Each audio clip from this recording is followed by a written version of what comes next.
member of the BBB. Ready to save big on the #1 selling car brand in the world? We've extended our best deals of the year throughout the month of April. Get 2.99% APR plus 90 days until you make your first payment on a new Camry. Get 2.99% on the sporty Corolla. Ready for 2.99% on a new RAV4? And get 2.99% on the tough Tundra. Wherever life leads, there's a Toyota for you. Right here at Panama City Toyota. Offer expires April 30th. For details, visit PanamaCityToyota.com.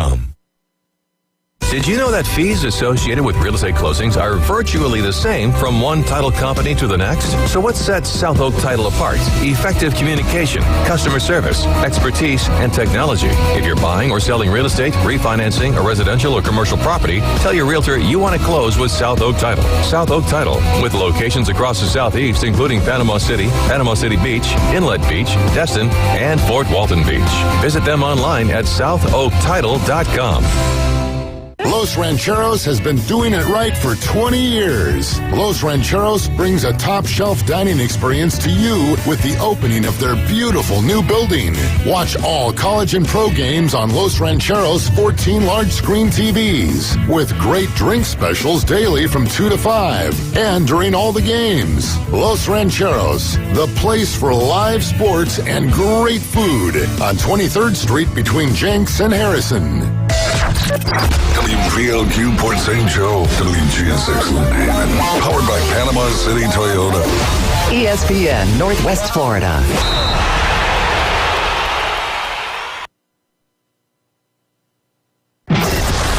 Get ready.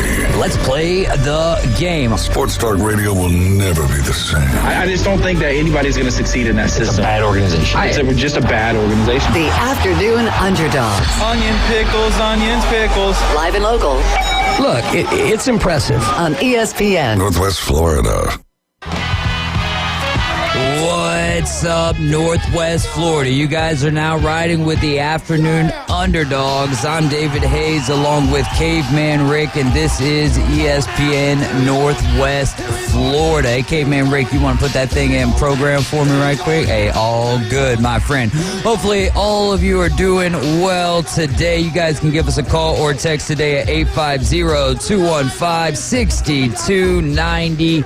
Thank you guys for riding along with us this afternoon. Stay safe out there.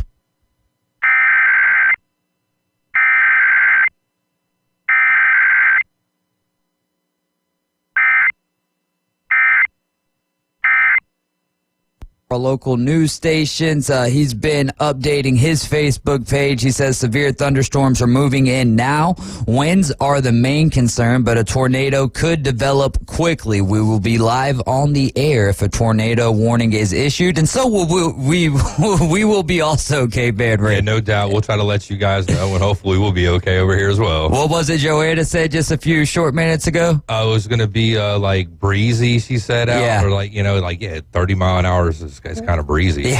It's pretty windy out there. That's a gutsy way to say gusty. Yeah, no doubt. I think that might have came out or was prepared a little early. He also says that Ross does lots of wind and rain, but not seeing much for the tornado threat at the moment. The MCS might do a bunch of good, but will elevate the flood threat if storms continue overnight. I think that's the latest that we have there from meteorologist Ross Whitley. So we'll keep you updated if anything breaks. How was the weather on your way over here? I didn't get a lot of time outside today. Just windy, the normal. Coming over the bridge, you got the car pushed around a little bit. That's the biggest thing is hopefully, they won't shut that down if it gets too windy so we don't get trapped over here when we get done. Outside of that, though, it should be okay. That's what I wouldn't say it was my concern, but whenever, I got the news that church was actually canceled tonight. And so I'm like, all right, well, we, do the full show, go all the way until 6 on this Wednesday, because normally I've been leaving at 5:40, and if AG is not here, then we'll throw on a recording of a previous local segment, or you and AG will run it to 6 o'clock. And I was like, all right, so we're going to 6, and I was like, oh man, what if that wind picks up right there at about 5:30, 5:45? we're going to be stuck beachside for a little while because I think they've got tornado watches going all the way until like 10 o'clock tomorrow morning. Yeah, no doubt. And then, like, you know, you got the marine warnings and stuff like that going on there too. So it's something to look forward, like look at, not look forward to, but just keep your eyes peeled and keep posted. Absolutely, man. We've had our fair share of weather here in this area. Bay County schools are also canceling all after-school activities for Wednesday, so plan accordingly. Plan accordingly. Duh. I mean, like, yeah, who's going to be out there doing something right now? Yeah, there you go. Not very bright. It would be a little different if we were in basketball season. Yeah, I guess so too. But then again, the traveling, like you're saying, being out there on the roadways and stuff with that kind of weather out there, maybe not the safest thing. Yeah.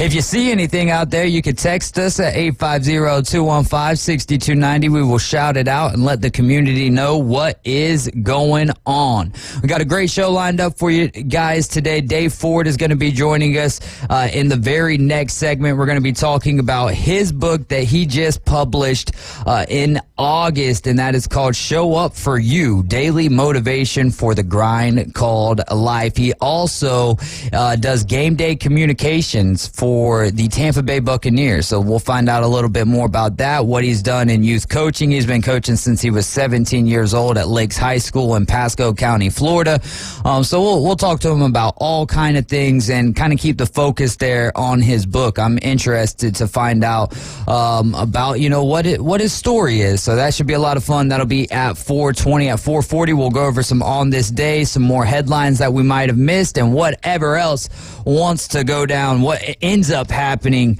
there at the 440 segment. Sam Peebles joins us to kick off hour number 2. We'll go over some overreactions and then anything else that's happening in the world of Major League Baseball. I hear there's a pretty big story about some prospect, some sort of holiday for baseball today. No, yeah. Jackson Holiday. Got him on my fantasy team. Oh, do you, man? Hey, as soon as I was like, I know that he's going to be on someone's roster, but as soon as they announced he was coming up, I was like, maybe someone might have dropped him. I drafted him. I was holding on to him. Yeah, so he's going to be batting ninth tonight, playing second base for the Orioles, taking on the Red Sox. In other news of Major League Baseball, your and my, not yours, Caveman Riggs, but most of the listeners are big fans of the Atlanta Braves.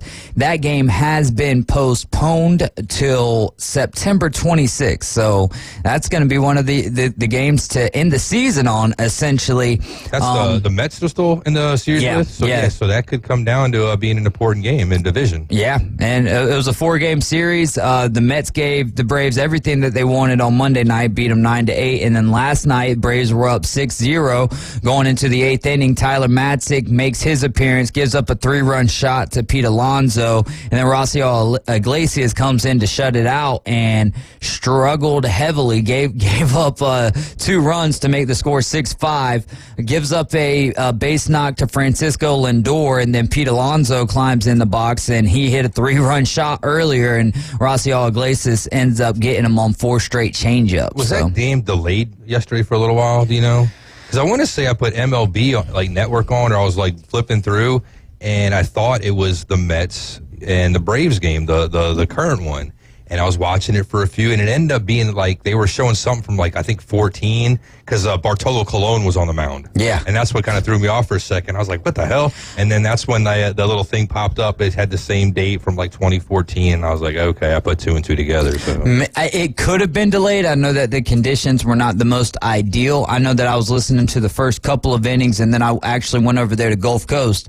They were playing Chipola, so I was watching their baseball team for a couple of innings yesterday. Ran into one of our listeners, Will Palfrey, ran into Zach Lesnar over there, so that was enjoyable. Gulf Coast did end up taking the loss. I didn't stay for the full game. But yeah, I do got to say that I like their uniforms. They got the powder blue pants, navy blue jersey, and I went up to the daggum concession stand saying, what have I been saying? I want a Gulf Coast hat. I want a Gulf Coast hat. Go up to the concession stand hoping to be able to buy one. They didn't have any, so I'm like, well, all right, well, I guess I'll figure out another method of getting me a Gulf Coast hat. Maybe go to Almega or something and just get one made. Well, speaking of baseball too, you ended up talking to Jay Chapman yesterday. Did you find out anything about the game he went to yesterday? We're going to dive into that. Okay. Honestly, I didn't even talk to him about it because I didn't find out about the final of that game until this morning. And for those of you who don't know, Jay Chapman, former Major League Baseball player, pitched with the Cubs, pitched with the Atlanta Braves, and he went to go check out the Arnold Mosley game last night. Jordan Martinez came in for relief there and also, I believe, hit 2 bombs in that game as well. But they were taking on Eli Blair and the Arnold Marlins. And yeah, Arnold was undefeated going into that game last night. Best record in Bay County, or best start in Bay County baseball history. I believe 16-0, and then Mosley ends up giving them their first loss of the year, and that was with interim head coach Doug Lee, the athletic director over there, stepping in for Bobby Howard. Mosley and Bobby Howard parted ways, so Doug Lee steps up and fills the void there, and the Arnold Marlins take their first loss of the season to the Mosley Dolphins, 7-3 last night. Can't spell Marlins without an L. That's true. I was trying to say something clever there in response with Mosley and a W, but doesn't work there. I'll say Coach Lee with an L, but he's replacing Mosley when they won, so that didn't work there, you know. Yeah, just didn't work out. But yeah, Sam Peebles joins us at 5 o'clock, and we'll talk more Major League Baseball there. 5:20, maybe take a look at what's going on in the world of the NBA. Warriors and the Lakers played in a game last night, and Warriors got the best of the Lakers. No Anthony Davis was on the floor for LA, and we're getting down to the nitty-gritty, man. We've got about a lot of teams have 3 games. Some teams have 2 games left on the schedule, and then we're going to be getting into the playoffs. And there is a very scary situation with for the Milwaukee Bucks last night with Giannis Antetokounmpo going down non-contact. But thankfully, the MRI came back, and he's not good to go. But he didn't tear his Achilles, which is what the initial thought was. So yeah, great stuff last night. In the world of sports in general and becoming official now, Calipari to Arkansas is official. 5-year contract, base annual salary of $7 million through April of 2029 with a maximum of 2 automatic rollover years for NCAA tournament appearances that would extend the contract to 2031. The deal includes a $1 million signing bonus and features retention bonuses of $500,000 each year of the contract, along with one-time bonuses for making the NCAA tournament, reaching the second round, Sweet 16, Final Four, and winning a national championship. Do you think that Arkansas, do you think that they get one within 5 years, get a national championship within 5 years? Hell no. It's Arkansas, man. All right. They're in the SEC, which is typically not a basketball conference to begin with, really. They've kind of made that shift, I guess, in the last handful of years and gotten better. But, they got a long ways to go. I would think, they got maybe some deep pockets. Jerry Jones is an alum there. Walton. And not just because, he's with football, but, being an alum, he probably wants to see the school do well. And I think maybe if you start getting, a little bit better in, say, a sport like basketball, get a following, start doing well, it could help recruitment in other sports like football or something else, too. So I think that's a possibility. But no, 5 years, maybe 10 years. Maybe down the road, with NIL and everything, but Calipari got on the bandwagon really quick with the one and dones. He was like the pioneer, I guess, for that in a lot of ways. NIL's caught up with him, obviously, even with him being in Kentucky and it being a blue blood school with all the attention and all the recruits it can draw.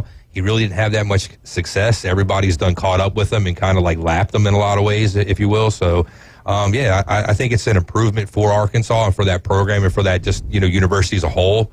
But I think it's going to be well. Well, Musselman had a good run there for 3 years in a row, and then the wheels kind of fell off this year. There was some speculation into some locker room issues and not running necessarily the triangle offense, but a certain sort of triangles there. So we'll see, though. Does Calipari come in and fix things immediately? I don't know if it's immediately, but it's not that far removed from a good run. You get the players, and basketball to some extent is a little bit easier easier to rebuild that roster than what football is, for sure. So I don't know about a championship within 5 years, but I think that they make noise. I would say this: in the last 3 years, you had Kentucky bowing out rather early in the NCAA tournament. I think that you could see Arkansas making better runs with Calipari than what Kentucky was making in the last 3 years. They'll make the NCAA tournament and won't be NIT. I mean, that's going to be an improvement right there. Yeah, there you go. We'll see, man, and we'll see how Musselman does over there at USC. What are you thinking? Scott Drew, Billy Donovan, those look to be the two names. Billy Donovan says he's not focused on any of that and that he's happy there in Chicago. He does wish that they would spend a little bit more money on the roster. But Scott Drew of Baylor, do you think that, who are you thinking that Kentucky goes with? Do you think that they could end up getting the guy Nate Oates from Alabama? Do you think that they could go and lure Dan Hurley away from UConn? I don't think that that's going to happen. I would even almost be surprised to see them actually get Scott Drew away from Baylor. He's been there for a long time. Maybe he also needs a change of scenery. I wouldn't be surprised to see it end up being someone from the mid-major levels. Really, I just think it's being Kentucky. They're going to want a big name. They got Calipari last time. He was on the up and up coming from Memphis. I could see them. Hurley, I don't think they can get him. He's building some kind of special over there in UConn, couple of championships there. There's really no reason for him to leave unless it's just money. He just wants to make money or just go to what typically might be looked at as a bigger blue blood school, even though UConn's up there because of all the success they had back with Jim Calhoun and all those years for a while too, not to mention with the women. But I would think maybe Billy Donovan. He's been in, the SEC before. He's had success before. His NBA success really hasn't been there. He was pretty good in OKC, had a lot of good players, but it just never came to fruition, and then just couldn't hold on to those good players when he was there. So maybe coming back to college might be his thing, where he's got full control and everything as well. Johnny Yankee Seed says his wife ain't leaving, and Hurley said that he can't afford a divorce. Yeah, I don't think that you're going to see Hurley going anywhere. You could throw whatever contract you want at him. I think, like you said, they're building something special over there, and while it is a jump in brand names, I think where Connecticut is recognized as a brand in the world of basketball, I think UConn is more synonymous with basketball right now than what Kentucky is, and honestly, Calipari leaving Kentucky has brought relevance back to the Wildcats. Yeah, and Hurley's a quirky kind of a guy too. He's not going to do what the typical person you think's going to do. He'll do it he'll go to the beat of his own drum. There you go. Also, the U.S. Postal Service yesterday announced that it's going to be honoring baseball legend Hank Aaron with a commemorative Forever stamp. The official first day of issue and stamp dedication ceremony location will be announced at a later date. So that's Atlanta? Well, I imagine. So I'm just saying that just kind of makes I ain't bought a stamp in a long time, and I might would be interested in getting a Hammerin' Hank Aaron stamp. Yeah, no doubt. Put it up, stick it away. I'll write a letter for no reason just to send it to somebody. You do that too, Well, I guess I'll buy 2 stamps at that point. Yeah, so what's that going to cost? Well, nowadays it's pretty expensive, couple bucks probably. And then the fancy stamps are going to be a little bit more expensive than just your regular stamps, huh? I guess. Like I said, I haven't bought one in a long time, so I don't know, to be honest with you. When are they going to go to digital stamps, Rick? I don't know. They already have some, don't they? You can already do that digital postage, like at your house, or like if you got a. Oh yeah, you print it or whatever. Yeah, you just weigh it on the scale or whatever and print it out. And there you go. QR code stamps. Yeah. QR code stamps. High school baseball from last night, as we mentioned earlier. Mosley taking down Arnold 7-3. Jordan Martinez, the senior for the Dolphins, led the way, 2 home runs, and came in relief to close the game out against the 4A number 1 team, the Arnold Marlins. On Thursday, 8-10 Mosley is going to be hosting 16-1 Arnold. Poplar Springs took down Laurel Hill yesterday 9-6. Vernon beat Emmanuel Christian 18-4. Sneeds beat Malone 13-0. Port St. Joe with a shutout of their own over Mariana and the Bulldogs 4-0. Franklin beat North Bay Haven 6-3. Bozeman takes down Destin 6-2. Rickards over Rutherford 5-4. Niceville beats Crestview 2-1. South Walton shutting out Paxton 3-0. Bay takes down Walton 5-2. Chipley shutting out Bluntstown 2-0, and it was Wakulla over Liberty 13-9. In high school softball, Arnold blanking Bozeman 6-0. Mariana, same score over North Florida Christian 6-0. Poplar Springs over Malone by 3 runs 11-8. Port St. Joe beats Needs 8-6. Rutherford by 10 over Rocky Bayou 15-5. West Florida beating Niceville 3-0. Bluntstown beating Cottondale 3-0. Freeport takes down Walton 1-0.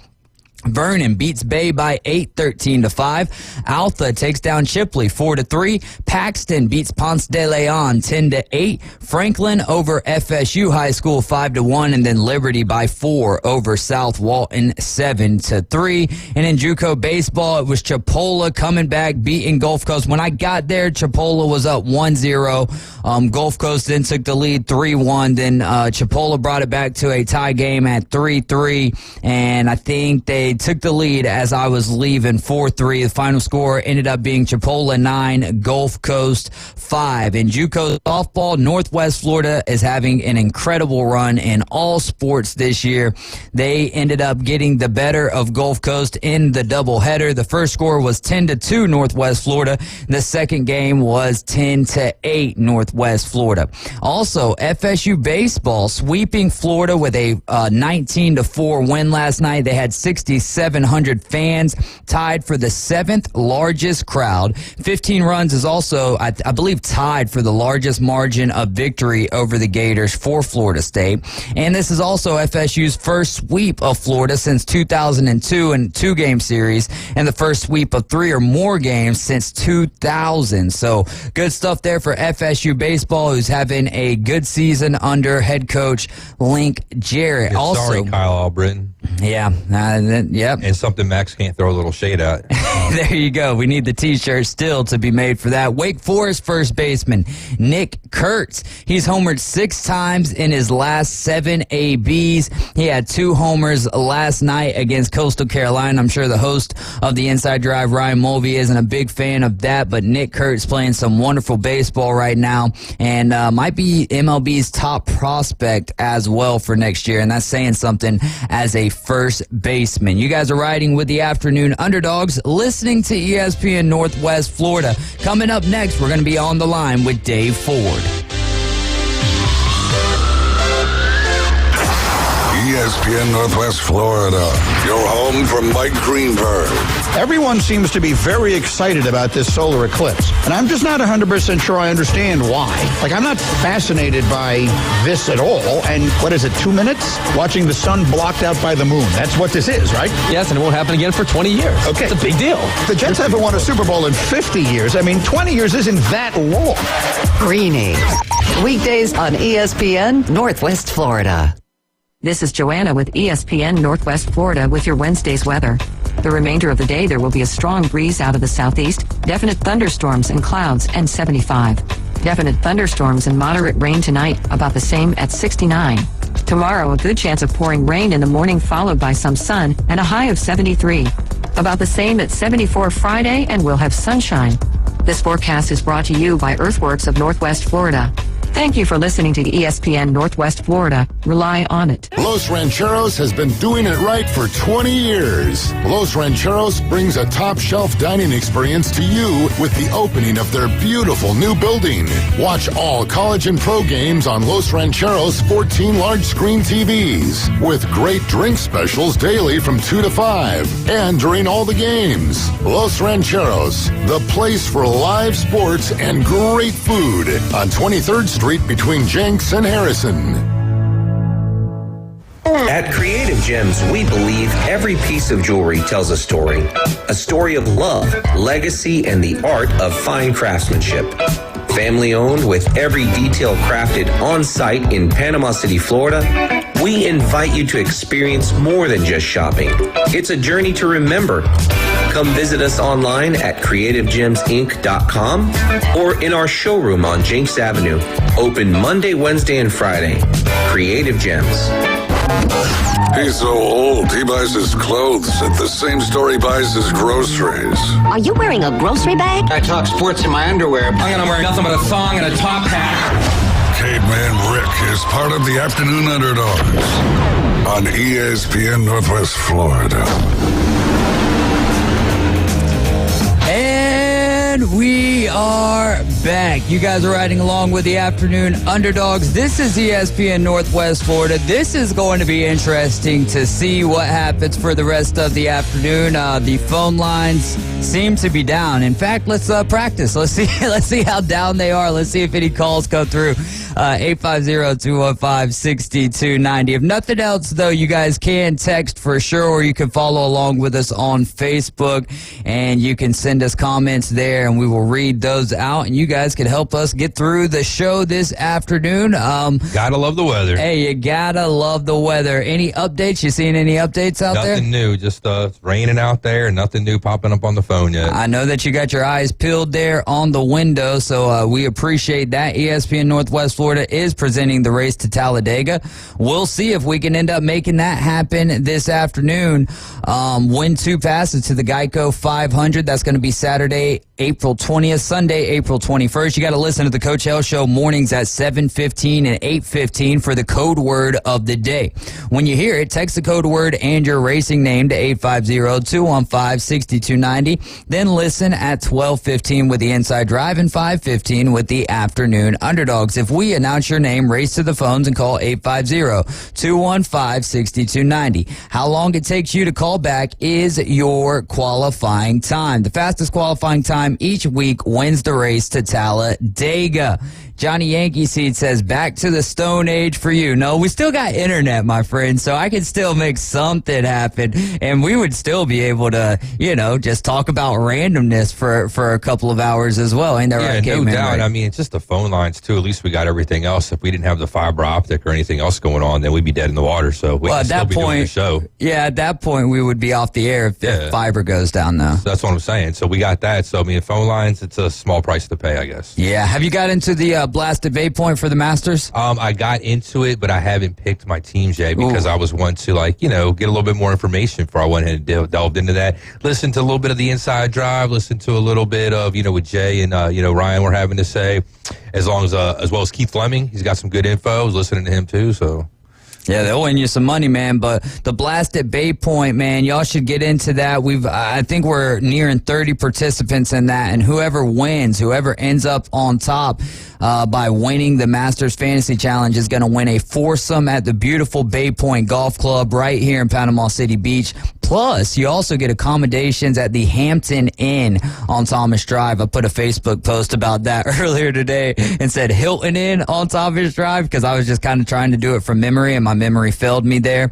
And so I got a comment from Tony Super saying that's the Hampton Inn, brother. I'm like, oh, yeah. Corrected there. Thank you. Quick, I bet. Yeah. Hey, man, you know what? I'm so appreciative of correction because if I did everything my own way and the way I thought it should go down, well, I would just continue completing cool circles of life. How that's going on too, the different categories you pick, like previous winners and international players and first timers and whatnot. So it's a good little game to play if you're into that kind of thing. Definitely check it out. Yeah, my favorite part about it is the tiebreaker of how many pars will be scored throughout the entire tournament. I wonder what average is. That's something I probably have to Google search and look. I don't know what the average is. I know Ryan did some sort of math. I wouldn't say experiment, but he did some mathematics to get it to 3,096, and I believe the 2023 number of pars was 3,096. So it's got to be somewhere around in there. Yeah. Got to be, plus or minus probably 100, I would guess, or something. I went a little bit lower than that. Not much lower, but a little bit lower than that based on the fact that Friday could have gusts of over 35 miles an hour. Is this an event that you get up for?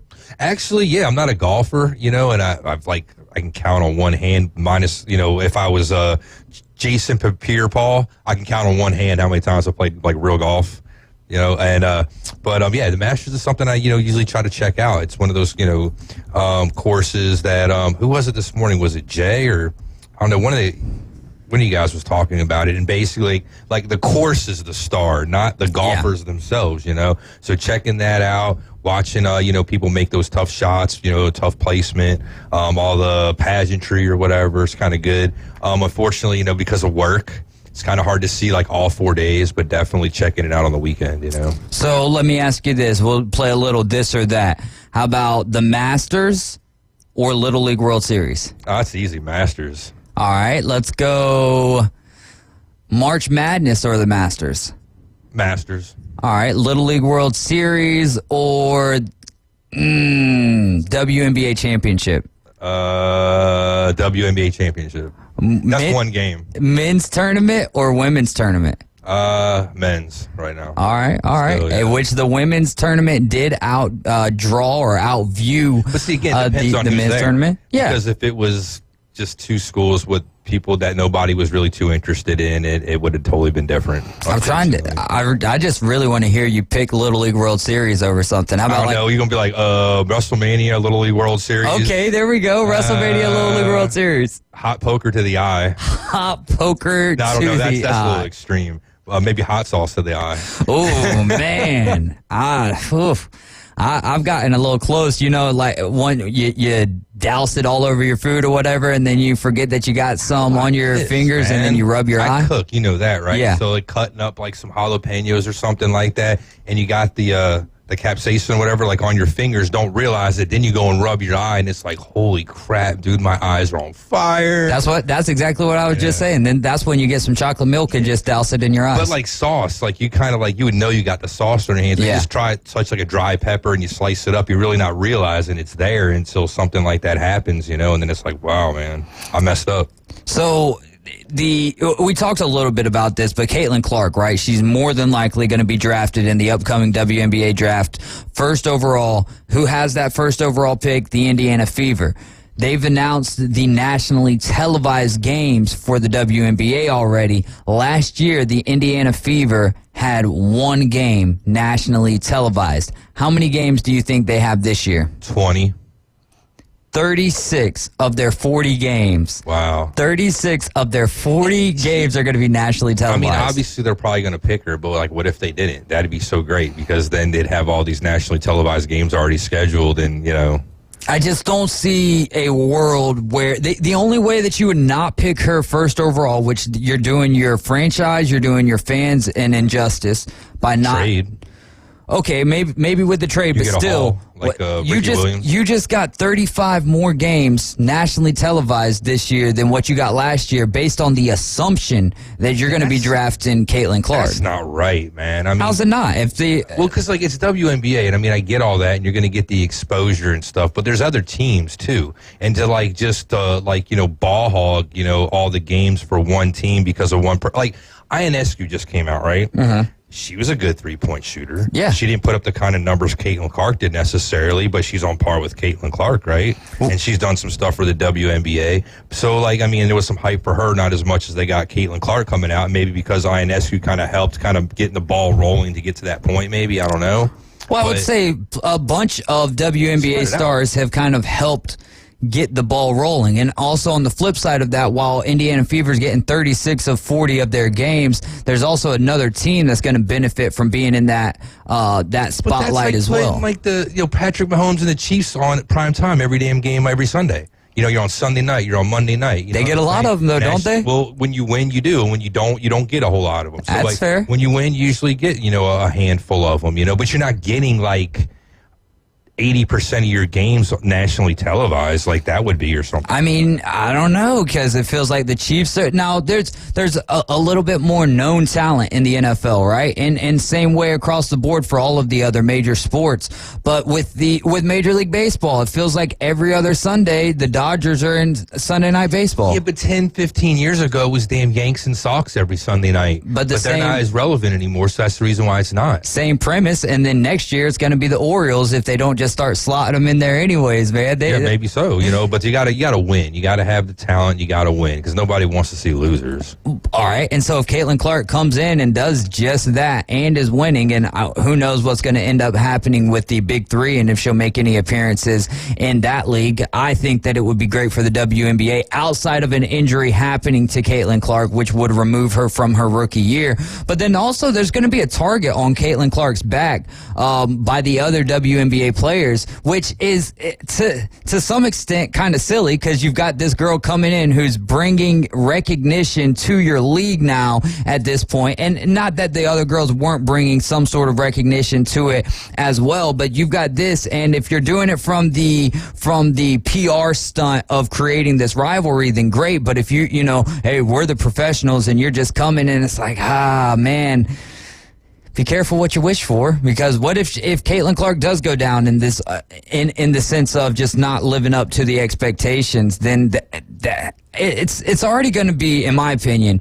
just because she's going to the WNBA, it's not a lock that she's going to be able to transcend, to carry over all of this popularity that she's brought from the college basketball level and keep that going at the WNBA level. Because one of the things that I think the WNBA, or not the WNBA, the women's tournament is so successful for is because you've got a lot of the alumni who, want to follow their school as well, and then it just helps having these in the stands, like at the national championship game, and they kept showing him, kind of reminiscent to like the Taylor Swift stuff with Kansas City, right? And so you're bringing those eyeballs. That's bringing attention on them as well, and the storylines of the game. That's one of the articles I was reading. I believe it was in The Athletic. It's not just about the superstars at the collegiate level, right? Because you've got some superstars in the men's tournament as well. The issue is you're getting 1, maybe 2 years out of them. We've been watching these other girls for 3, 4, 5 years play together, and that's one of the things that kind of helps build those brands. Like the Iowa LSU game,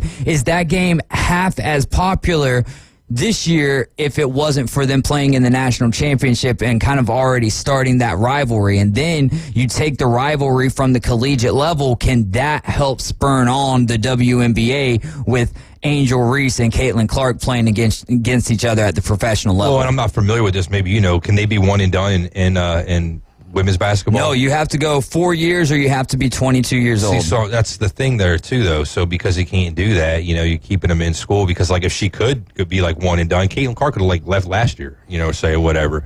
Obviously, but she could have also went back to school this year as well. Obviously too, and because of NIL and getting money from like endorsements, it might be beneficial because you're not making as much in the WNBA. Her being, an upper echelon type, like face of the league type person, she's gonna make the money in the league and outside the league too with the endorsements. She'll make the money outside of the league for sure. But like one of the biggest contracts you can get at the WNBA level, which is nothing to sneeze at by any stretch of the imagination, but it is something that you kind of look at maybe cockeyed a little bit when you look at big contracts across other sports. You're talking about $260,000 a year. Yeah, you got to look at the revenue they're making. Well, no, 100%. I'm just saying, comparing that to other sports so the whole point of that is that Caitlin Clark can make way more than $260,000 NIL-wise had she gone back to college. Yeah, no doubt. And it just what she wants. I mean, like, do you want to go pro? Do you want to have a legacy? Like, kind of like Jay Chapman was talking yesterday, bringing it back around full circle, talking about these guys that might be playing in these games that most people would think you don't care about. Yeah. But, hey, ultimately, that's going to be on your stat line. So you want to go out there, even if you're playing on a bad team, if you're going out there and playing,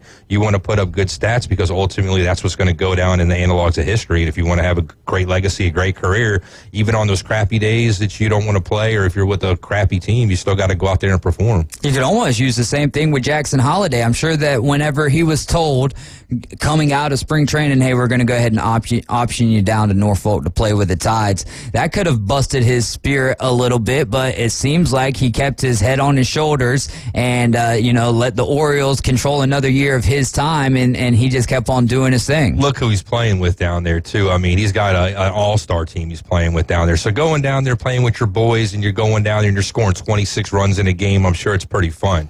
Now, if he was going to a losing, situation there and they were struggling to put up a couple of runs, I'm sure it'd be a lot more like disheartening. It'd be harder to do. Man, the future for those Baltimore Orioles is so bright right now. I really do the right thing with them. Yes, you do. You do. Like the Reds, like Adams' boys, and be trading it all away and doing dumb stuff. But the future is bright. Yeah. We'll see what happens when the future turns into the present at that point, or reverts into the present. But yeah, I mean, it would be interesting to see that Norfolk Tide team. I don't know what their pitching prospects are looking like, but to see them take on one of these teams in the league right now that's struggling, like the Miami Marlins, who are not playing very good baseball at all, and also are dealing with a lot of injuries in and of themselves. Yeah, but it's just part of baseball. It's part of the game, But everybody's got ups and downs. Like, look at last year. Look at how great of a start. Well, it wasn't Marlins. Yeah, they had a pretty good start last year. Marlins had a decent season throughout the year last year. The Pirates last year, I think they started out 19-9.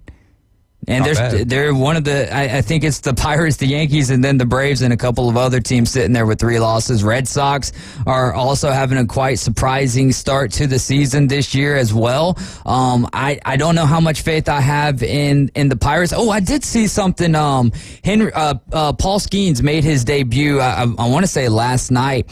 And if it wasn't last night, it was the night before. And he stood out. It was a cold, bad weather game, and he stood out for I think an hour and a half after the game, signing autographs and stuff. That's pretty cool. Good for him. Yeah, well, and it's one of those things, too, that you really get people to buy into you and become your fans like that, because they, especially people that are, in that age bracket of, I would say, 35 to 60, of like, hey, this young man is not like the rest of the young men, and so I'm going to pull for him as he goes. So I thought that was a really cool story. Being a little facetious, though, because we do talk about the like trading card game and autographs and stuff here with some of our sponsors here on some of the shows, but going out there for an hour and a half and signing all those autographs, but you are devaluing your autograph now by doing that. So it's kind of a catch-22 there.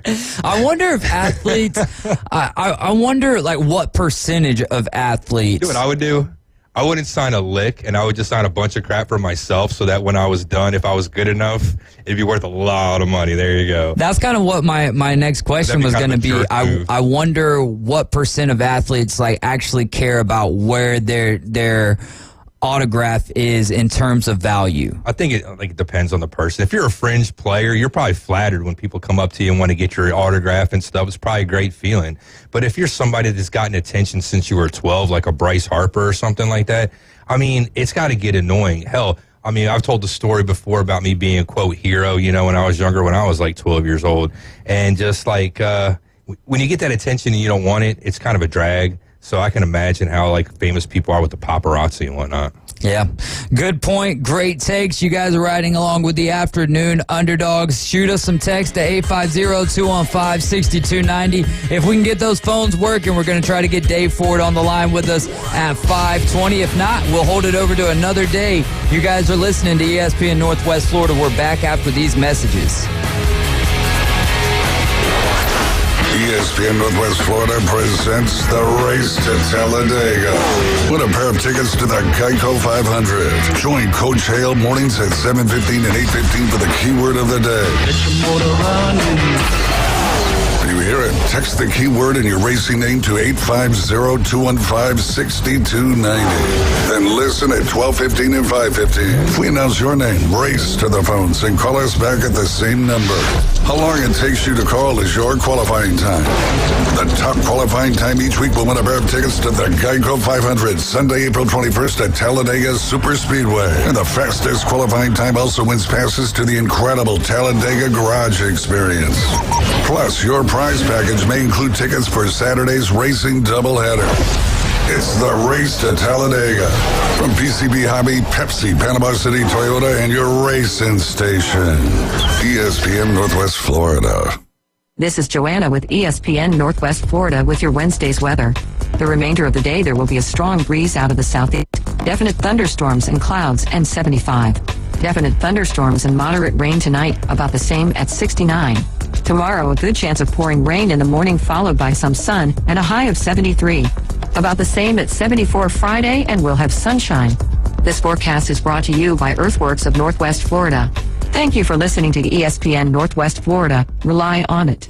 Hey there, folks. Looking for a place that feels like home right in the heart of Panama City? Well, look no further than Charlie Corm's place at their new location on 15th Street. Charlie Corm's is not just a place, it's an experience. Imagine cozy corners, friendly faces, and the aroma of delicious dishes that'll make your taste buds dance. From sunrise breakfast to late night bites, Charlie Corm's on 15th Street has it all. Charlie Corm's place on 15th Street is now offering exclusive weekday lunch specials. Visit Charlie Corm's place on 15th Street. Look for the giant mural. Signworks, a business serving businesses since 1985. Everything from signs and banners, vehicles and boats, magnetic and real estate signs, contractor signs, and much more. Signworks can do large format, full color printing too. Signworks, a real professional in the business world. Call Signworks at 785-8899. Signworks, 850-785-8899. Your attention, please. ESPN Northwest Florida reminds you it's the law. It's the law. When there's a double red flag, stay out of the water, stick your toes in the sand, grab a cold drink, and listen to live sports. Swung on, miss, strike three. At 104.3 ESPN Northwest Florida. Double play! And we are back. ESPN Northwest Florida presenting the race to Talladega. You can win 2 passes to the Geico 500 Sunday, April 21st. Listen to the Coach Hale Show mornings at 7:15 and 8:15 for the code word of the day. Caveman Rick, on that piece of paper, tell me what the code word of the day is. Code word of the day today is, what's today, 10th? Yeah, it's the 10th. 10th. So we got 0. 0 is the code word. You can text that code word right now to 850-215-6290. Then listen with us here on the Afternoon Underdogs at 5:15. If we call your name, race to the phones and call 850-215-6290. How long it takes you to call back is going to be your qualifying time. The fastest qualifying time each week wins the race to Talladega. This is going to be our last week of contesting. Should have came up with a trivia question today, and it wouldn't have mattered, would it, Caveman Rick, because the phone lines are down. Unless but we get still text in. Yeah, we can still get your text in at 850-215-6290. And race at Talladega. So we do know Friday, no inside drive, and we're still kind of toying with Friday. No, not toying. We're definitely doing a show Friday. Okay. Definitely doing a show Friday because I'm going to have Jack Patterson and some wrestlers with us on at 4:20. I'm going to have Eric Anders, former Alabama football player turned UFC fighter. He'll be on the line with us at 5 o'clock unless something has changed there. So, I'm just going to go play a round of golf. Our tee time's at like 8:30 in the morning, which is for a great cause, right? It's raising money for Ryan Mulvey and his family dealing with what it is that they are dealing with. And if you're not listening to the Inside Drive, what are you doing? From 11 a.m. to 1 p.m. It's Jay Henley, Ryan Mulvey, and myself. We're the Inside Drive, and you guys can go to Best of Bay and type in Inside Drive or Ryan Mulvey. Put that in there for the Best of Bay. You can also nominate the Afternoon Underdogs or the Coach James Hale Show. Just go to... We need to put the link up on the Facebook post.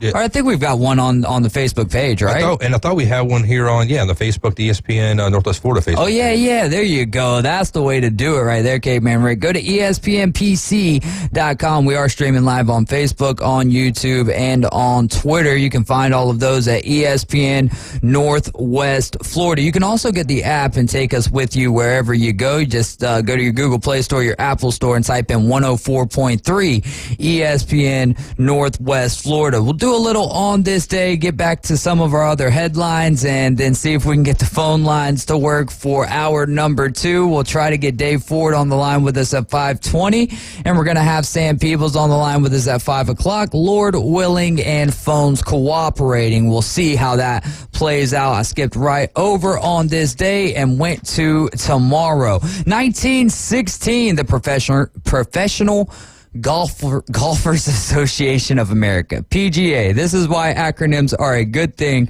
Is founded in New York City on this day in 1916. Fast forward quite a few years to 1961.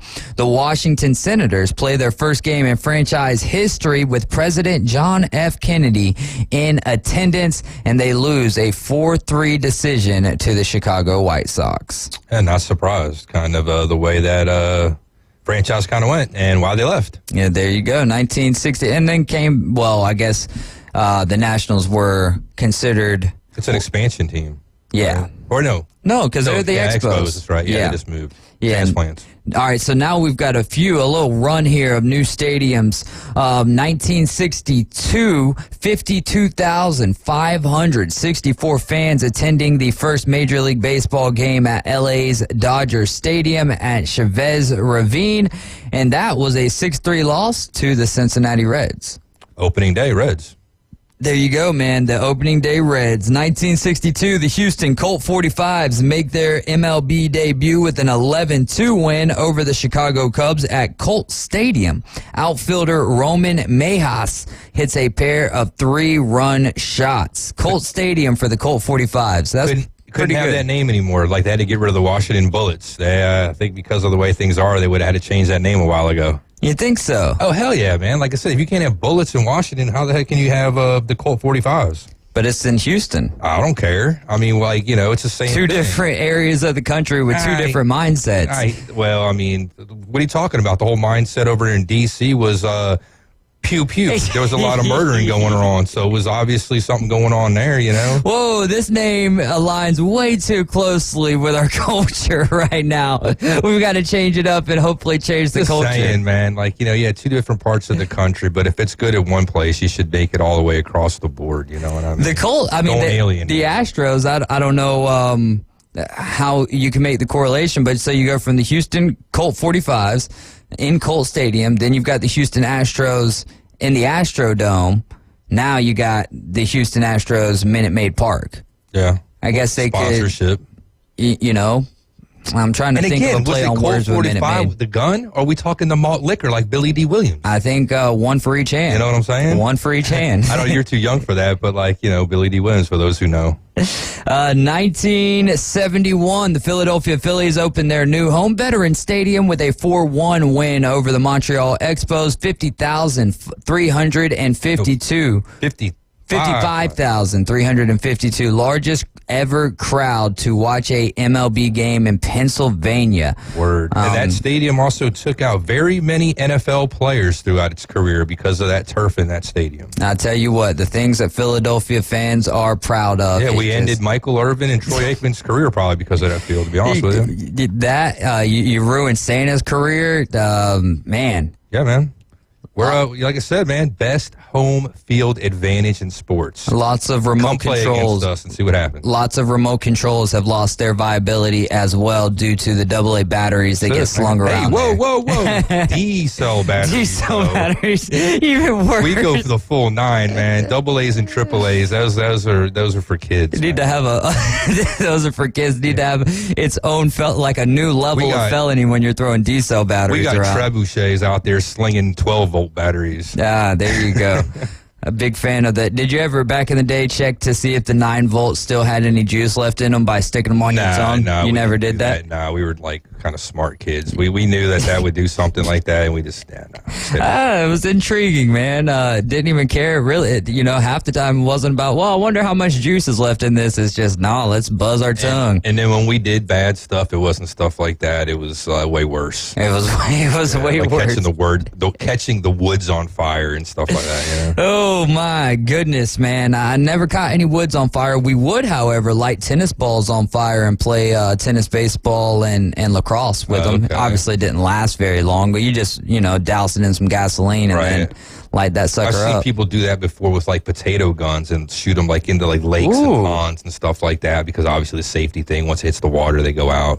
Great ideas with David and Rick here on the Afternoon Underdog. PSA, children, don't do anything we are telling you. Yeah, absolutely. 1973, the Kansas City Royals open up their new park, Royal Stadium, with a 12-1 rout of the Texas Rangers. Attendance was 39,470. That's sad. Only 39,000, and it was 2 years after, Veteran Stadium opens up, and we beat them by, I don't know, 14,000, 15,000. Yeah, but also what is the capacity limits for both of those stadiums there? In 1979, J.R. Richard of the Houston Astros pitches a complete game, but sets a MLB record by throwing 6 wild pitches in a 2-1 win over the Dodgers at the Astrodome. He shares that 6 wild pitch record with Bill Gullickson and Phil Niekro.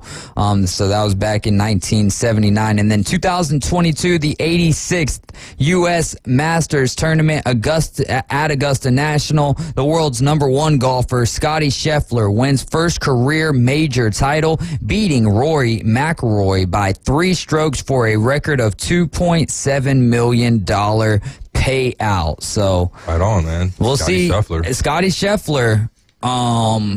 He's got a chance. He's got a chance here. I think he's the odds-on favorite at +4, 470 or 450 or yeah, somewhere around there. But also, he said if his wife goes into labor, he's withdrawing from the tournament. Good for Even him. if he's 100%. He's done it and stuff like that. So if you do, and that's important to you, then go do that. Absolutely. Not to mention how great of a story or how huge of a story. Like if he was actually leading by a couple of strokes and he just walked.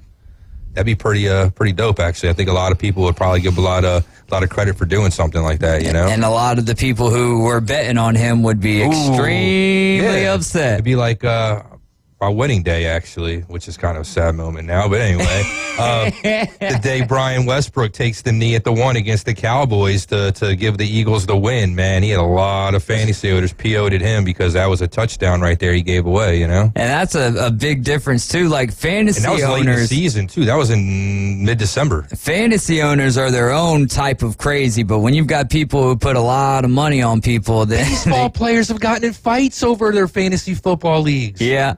We know that. Jock Peterson and Tommy Pham. Yeah, Jock Peterson and Tommy Pham going after it.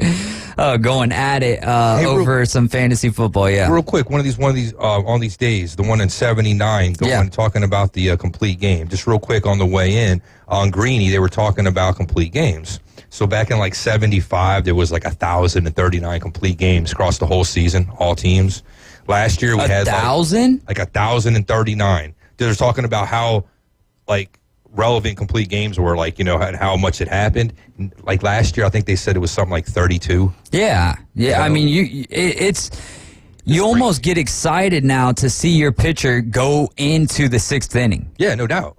And I mean, that should have been the thing, just the norm back in the day. And if your guy wasn't going 6, chances are, you know what, he wasn't even on the damn team. Yeah, and he might have gotten injured or something like that, and so they're pitching less innings overall these days and are getting injured at a higher clip. Now, we never really came to any sort of conclusion yesterday afternoon talking with Jay, but one of the biggest things that stood out to him was, guys need to be resting a little bit more and kind of your focus and intent when you are practicing what it is that you're focusing on. So, and they want to just obtain those numbers, the numbers of spin rate, the numbers of velocity. So that also has something to do with it. We brought up the theory of pitch clock. He shot that down rather quickly. I've seen multiple other former big leaguers say the same exact thing. This has not got anything to do with the pitch clock because guys have been working fast for a while. So I think it more or less has the amount or has to do with the amount of how hard you throw and the amount of throws, be it just regular throwing or in a pitching format, simulation, bullpen, all of that kind of good stuff there.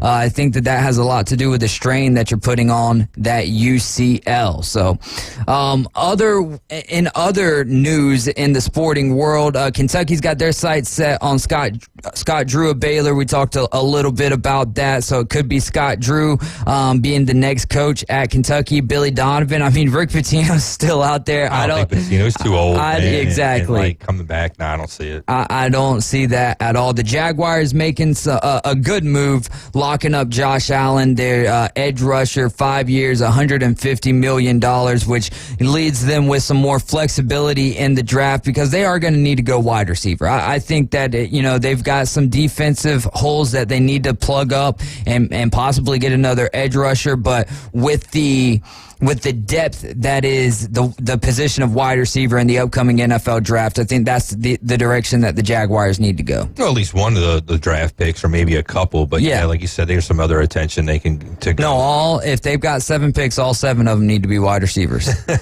Yeah, I don't know. I might go 2. Maybe 3 at tops, yeah. Pick one in the early rounds, maybe one in the later rounds, maybe a project kind of a guy or something like that. I'll tell you a team that could be just fine drafting the same position every single time. Maybe not the same position, but tackle or guard. And that would be the Tennessee Titans. Just go ahead. And Brian Callahan, the head coach, came out today and said, that they've got an interest in getting a tight end. And they're sitting there at 9. I mean, Brock Bowers could fall to 9, but I just don't know. Do you go with a generational talent like Brock Bowers, which I think he will be, provided that he stays healthy, or do you go with someone to protect the quarterback, especially when you've got a guy like Chig Okonkwo there who's not going to be a Brock Bowers by any stretch, but he's going to be a good tight end in his own right. If you can't protect your quarterback, who cares? You got a tight end to throw the ball to if you can't get the ball out quick enough. So, I mean, you might as well protect them first and then worry about that later. I'm right there with you, Caveman Rick. That's going to do it here for us in hour number 2. You guys are hour number 1. Hour number 2 is coming up next. You're riding with the Afternoon Underdogs. This is ESPN Northwest Florida. Give us a text to 850-215-6290.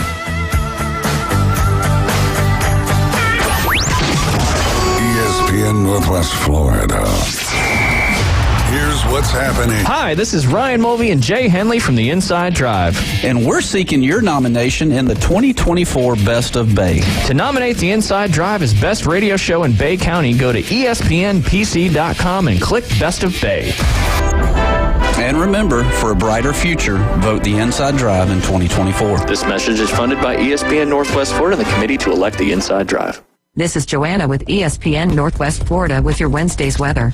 The remainder of the day, there will be a strong breeze out of the southeast, definite thunderstorms and clouds, and 75. Definite thunderstorms and moderate rain tonight, about the same at 69. Tomorrow, a good chance of pouring rain in the morning followed by some sun and a high of 73. About the same at 74 Friday, and we'll have sunshine. This forecast is brought to you by Earthworks of Northwest Florida. Thank you for listening to ESPN Northwest Florida. Rely on it.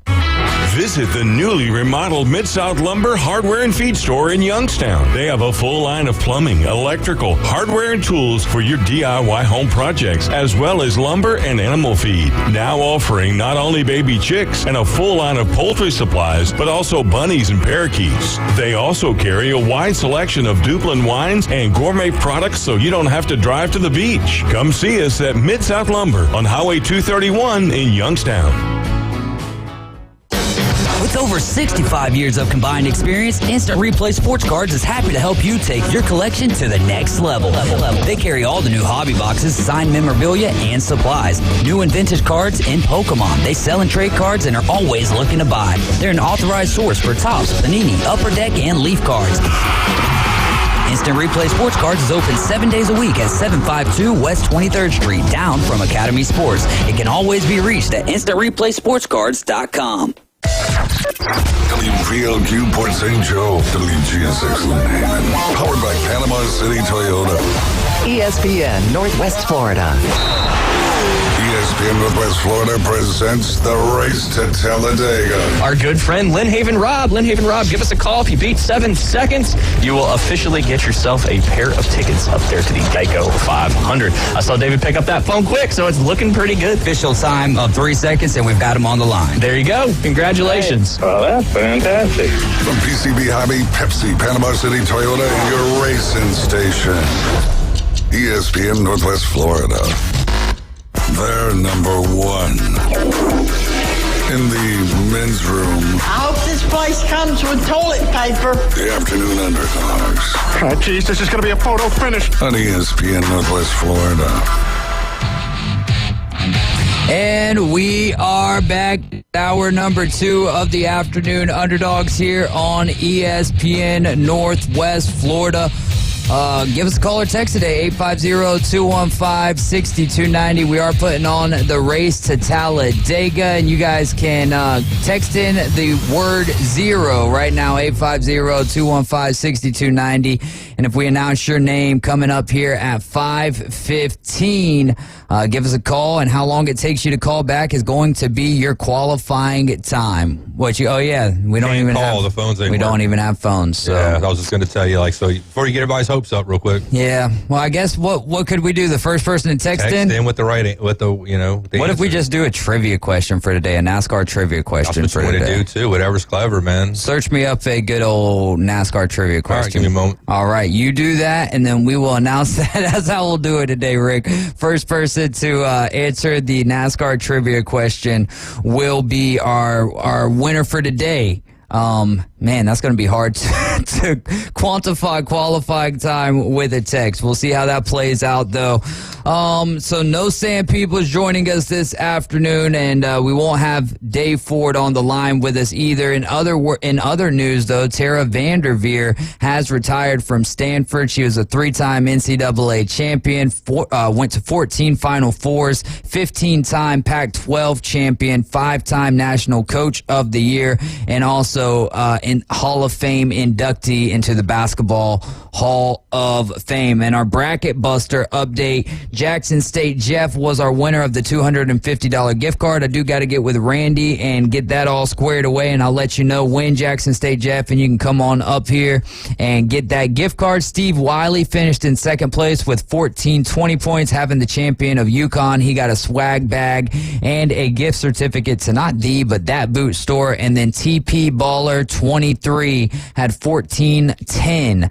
And he's going to be getting a swag bag from ESPN Northwest Florida, brought to you by Buffalo Rock. So, yeah, we did have a text coming in asking if this is Fano, but no, AG is not with us this afternoon. He had some business to take care of, so he will be back with us next Wednesday afternoon. You got a good trivia question over there, Caveman I Rick? do. All right. Give it out now? No, we're going to wait till 5:15 to make that happen. We'll give you guys an update on what's going on in Major League Baseball right now. The Rays are on top of the Angels 4-2 in the top of the 7th inning. Again, the Mets and the Braves have been postponed, and they'll make that game up September 26th. Right now, the series is tied at 1 game apiece. They were going to be playing a 4-game series, but now that is relegated to 3 games. They will finish that series out tomorrow, provided that the weather has passed through. Do you have any updates over there on the side of weather? Yeah, it's dark, it's rainy, and it's windy out there. That's great.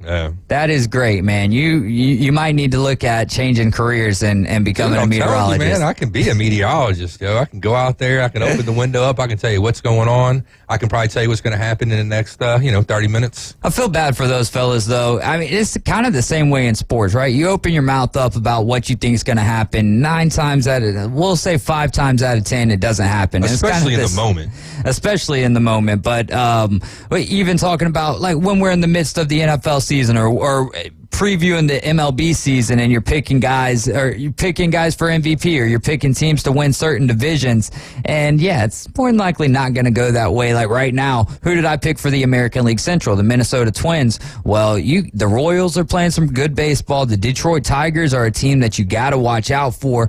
The question with both of those teams, and really every team in the American League Central, is longevity. Are any of those teams going to have the longevity needed to have sustained success this year? Yeah, well, and it's not going to take a whole lot probably to win that division. So, I mean, like sustained ability and staying healthy should be the equation or the stuff you need to win. Well, speaking of those Twins, they did take down the Dodgers to hand them their 5th loss of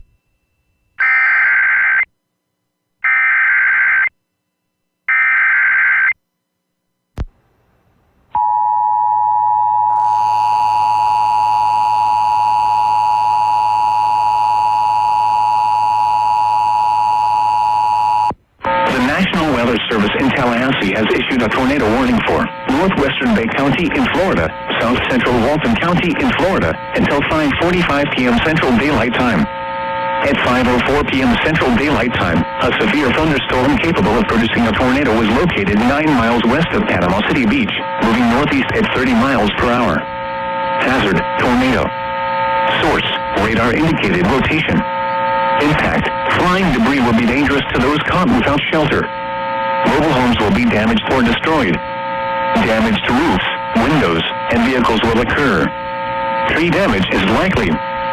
This tornadic thunderstorm will remain over mainly rural areas of northwestern Bay and south central Walton counties, including the following locations: West Bay, Inlet Beach, Pine Log, Sunnyside, Seminole Hills, Laird, Laguna Beach, Golf Resort Beach, and Hollywood Beach. Take cover now. Move to a basement or an interior room on the lowest floor of a sturdy building. Avoid windows. If you are outdoors, in a mobile home, or in a vehicle, move to the closest substantial shelter and protect yourself from flying debris. Repeating, a tornado warning has been issued until 5:45 p.m. Central Daylight Time for the following counties: in Florida, Bay and Walton.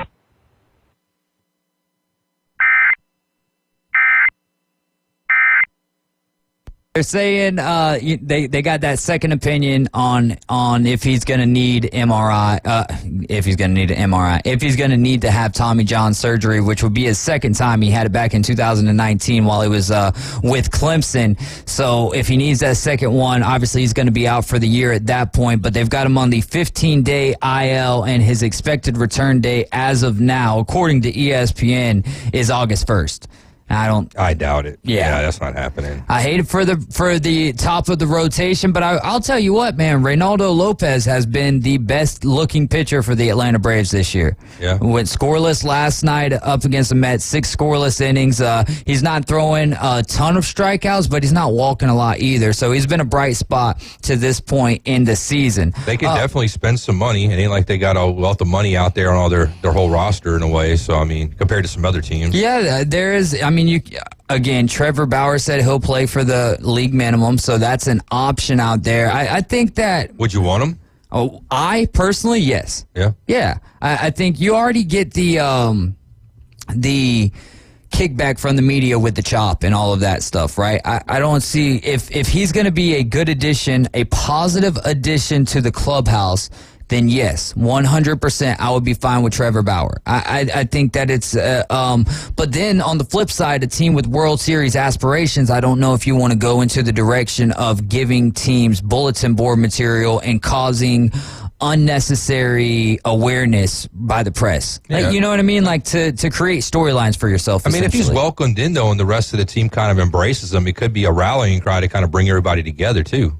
You know, and like, you know, kind of, I don't know. What's a good word for it, I guess? Rallying cry. Well, I mean, that's something else. I was trying to think of something else, though, but yeah. All right. Astros, Royals tonight. The times keep on changing on these games. I don't know if the day has changed or not, but Astros, Royals, I think that's 6:40. Yeah, the weather's really affecting the internet over here as well. Seth Lugo going for the Royals up against Arrighetti going for the Astros. He'll be making his Major League debut. Talk about something that is surprising in Major League Baseball, and that is the Astros being 4-8. I would venture to say, and it could have something to do with the lack of Dusty Baker and them going separate ways. But the Astros being 4-8, I know it's very early in the season and it doesn't have a huge relevance at this point. But that's one of the more surprising starts to the season for me, is them being 4-8. 4-8, man. Like I said, it's early in the season, 12 games in. Yeah, it's not probably what you're expecting, but they've been there pretty consistently for the last half dozen years. I'm not too worried about them. Now, if this was, say, like, I don't know, beginning of June and they were still having these kind of numbers, then I might, say, hey, what's going on here? But, yeah, no Dusty Baker, the fact that they've had a lot of success, just like any, professional sports team, when you have runs like that, it's hard to sustain year after year after year, season after season. You're going to fall off sooner or later somewhere. Somebody's either going to catch up to you or the injury bug is going to get you something. So I'm just not surprised. And in the final game of the evening, 7:10 first pitch is going to be the A's and the Rangers. Ross Stripling.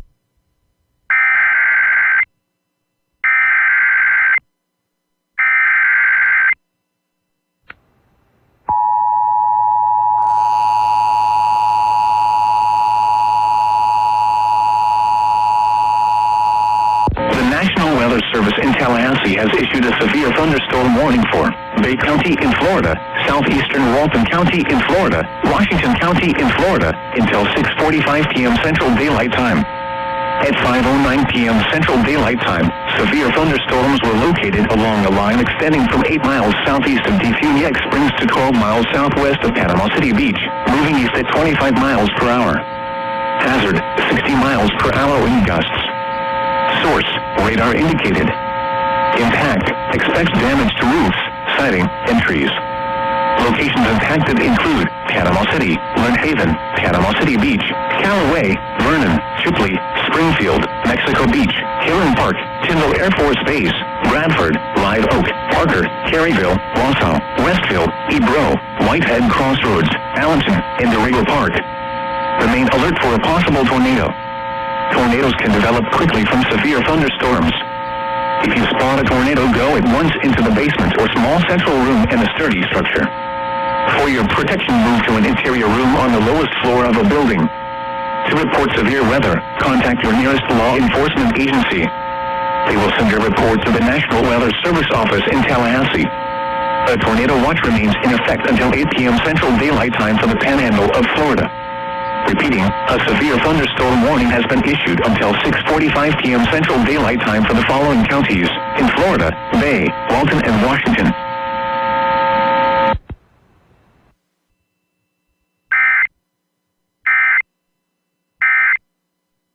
The whole season. I mean, that just shows you right there that, they, got in. There were a lot of close games, like a lot of 1-1 games that went their way. But, you've seen in a lot of other sports, too, you can't sustain that either. It's never going to go your way very long, and stuff like that. And it'd be interesting, too, with Strider going down, how it's going to affect the morale of the team. I mean, if they keep their heads up and they just go, kind of business as usual, then it might be okay. But if they start thinking like, hey, we lost one of our aces, this ain't so great, maybe things change a little. You know what else is one of my more surprising takes, or not more surprising takes, one of the things that is surprising me a lot in the world of Major League Baseball? What's that? The NL Central. Yeah. As a total right now, you've got the Pirates at 9-3. You've got the Brewers at 7-3, Cubbies at 7-4, the Reds at 6-5, and then bringing up the rear is the Cardinals at 6-7. But 4 of those 5 teams all have positive run differentials, because once you talked about the run differential for the Diamondbacks last year, that made me want to go look and see how we're looking, not just the Atlanta Braves, but in general. The NL East is almost the polar opposite of that. The Braves have a run differential right now plus 26, and everyone else is in the red at that point. The Marlins, bless their heart, minus 33. You guys are off to a good start. Against us early on in those first 3 games, too. Yeah. You guys put up, I think it was somewhere around the high teens, 18, 19 runs in those 3 games.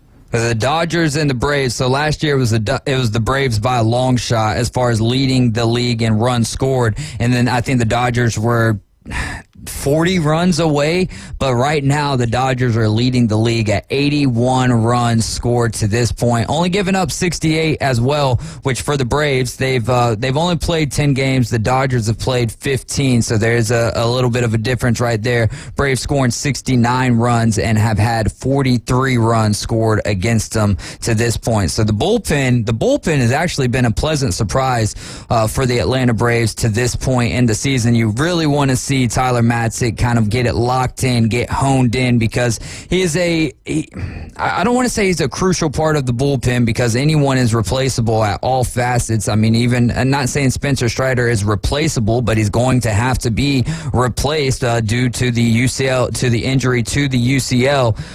But the bullpen, you would like to see Tyler Matzik get it going.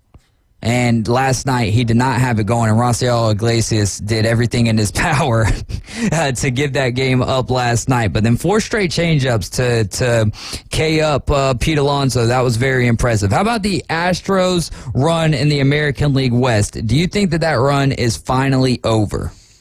Like I was saying, I mean, a long enough timeline, because of the success they had, it could be that, it's starting to crumble, starting to go away.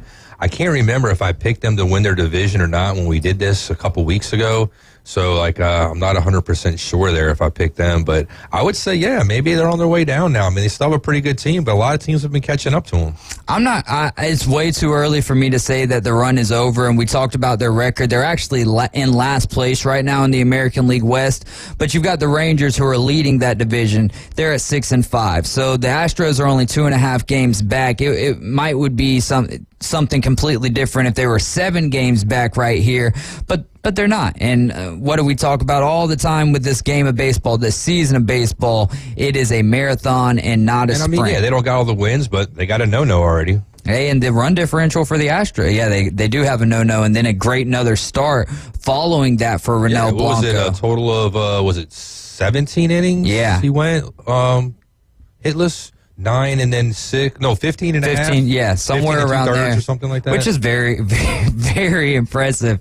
Man. Well, I mean, like, yes and no. I mean, some people were talking about that, and then, oh, God, what's the guy's name? Whoever has back-to-back no-hitters, I can't remember the name. I heard it on PTI the other day. But people were talking about, how he's flirting with that and how impressive that would be and blah, blah, blah. But, I mean, like, you can't even start talking about that until the guy gets probably until like 8 2/3. Johnny Vandermeer. Yeah, Vandermeer. That's who it is. Yep. I still think it's impressive regardless, especially in this day and age where guys, what did we talk about earlier in the show? You don't see guys even go throwing. Past 6. Yeah, you had 1,000 complete games back in the day, and these days, last year, you had 32, somewhere around that number.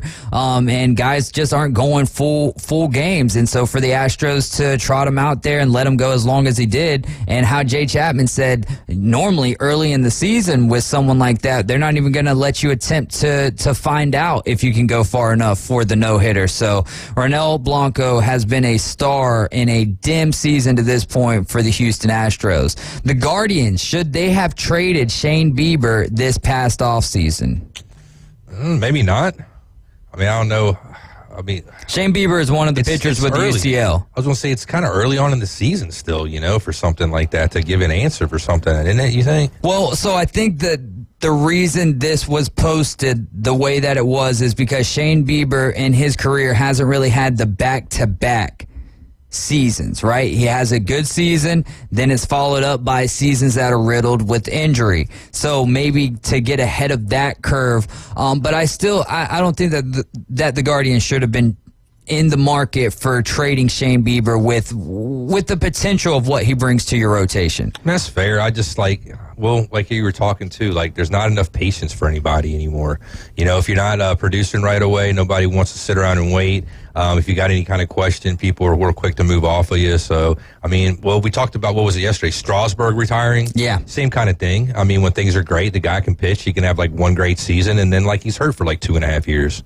All right. And then this next one kind of goes back to something we were talking about earlier when we were talking about Jackson Holliday making his debut for the Baltimore Orioles tonight. Norfolk Tides, do they have a better team than the Oakland A's? Oh, wow. I mean, well, you'd have to throw them all out there against MLB talent, but I mean, right there on paper, you kind of have to argue that, right?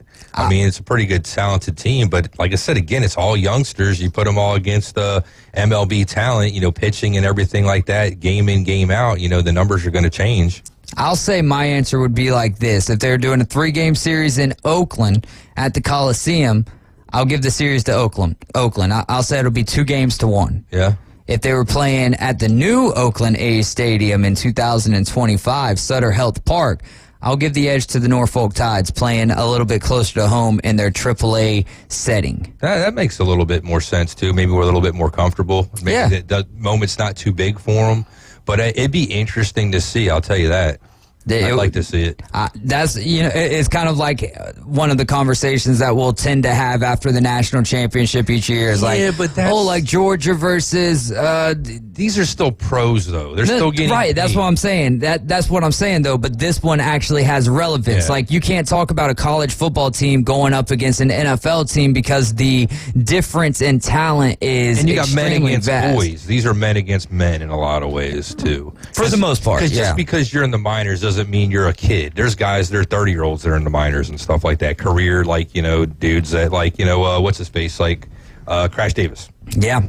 And which team would be hungrier in that situation between the Oakland A's and the Norfolk Oh, you would Tide? think Norfolk, man. It's like, you want to knock the big block, big team off if you can. The A's are just there, and all the problems that they got. They'd probably be like, what the hell are we doing playing Norfolk? We shouldn't even be playing this game. I hate to go back to a movie again, but anybody's watched Brewster's Millions. It was like when the Hackensack Bulls were playing against the Yankees in that game, The Bulls wanted to beat the Yankees because they were the Yankees, but the Yankees were like, what the hell are we doing playing this minor league team just because this guy's got a bunch of money? We don't want to be here. In fact, the only thing we want to do is probably just embarrass them. We don't want to be here either. We're going to take a quick timeout. You guys are riding along with the Afternoon Underdogs, tuned in to ESPN Northwest Florida. Coming up next, I'm going to tell you how you can win a foursome to the beautiful Bay Point Golf Club right here in Panama City Beach. It's here. The 104.3 ESPN Northwest Florida app version 2.0. Now featuring ultra high fidelity. You'll feel like you're in the game. Plus more opportunities to win weekly prizes from local businesses when you click it to win it. Download the 104.3 ESPN Northwest Florida app today at Google Play or the Apple Store. Good evening. This is Joanna on ESPN Northwest Florida with your weather forecast on this Wednesday. Definite thunderstorms and moderate rain tonight with a very strong breeze out of the south-southeast at 29 miles per hour, gusting up to 38 miles per hour and temps near 68. We will have a likelihood of thunderstorms and some clouds tomorrow morning and be very warm at 73. And partly sunny in the afternoon and evening and a high 73. This forecast is brought to you by Ellis Agency Insurance. Thank you for keeping that dial on ESPN Northwest Florida. Rely on it. The road is yours, so let your spring adventures begin and discover the new Kia at Bill Bird Kia. Stop by today and check out our 2024 SUV family and take a test drive. See all the new features that elevate any adventure. Now offering 4.75% APR for up to 48 months on the purchase of a new 2024 Kia Sorento EX. You'll get that rugged good look with luxury and the perfect balance of comfort, safety, and technology. Bill Bird Kia, the home of the 20-year, 200,000-mile warranty. Stop by anytime and see us at 2435 East 15th Street or anytime at BillBirdKiaPanamaCity.com. We'll give you the peace of mind that you can trust. Offer from Kia Finance America for the purchase of a new 2024 Kia Sorento EX with $22.94 per month per 1,000 finance in 48 months. Quality delivered. No down payment required. Cannot be combined with other finance offers. The 20-year, 200,000-mile warranty is the Bill Bird Kia warranty. See dealer for complete details. Offer for well-qualified buyers. Must take delivery from dealer stock through 4/30/24. Doing what other stations can't. The Afternoon Underdogs is live and local. 850-215-6290. When you've completed dialing, listen for the ringing signal. 104.3 ESPN Northwest Florida.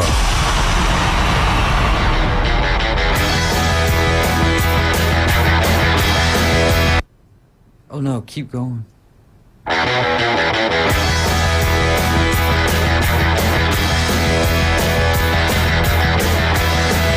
All good, man. All good. I was just going to say go ahead and play like a Braves bumper or something, but we're good to go, man. You guys are listening to the Afternoon Underdogs here on ESPN Northwest Florida. Wrestling Against Cancer number 9 is going to be Saturday, April 27th. That is going to be at Bay Haven Charter Academy. All proceeds go to Jaden and his medical expenses. He is battling cancer. I can't remember which type of cancer, but he is in remission.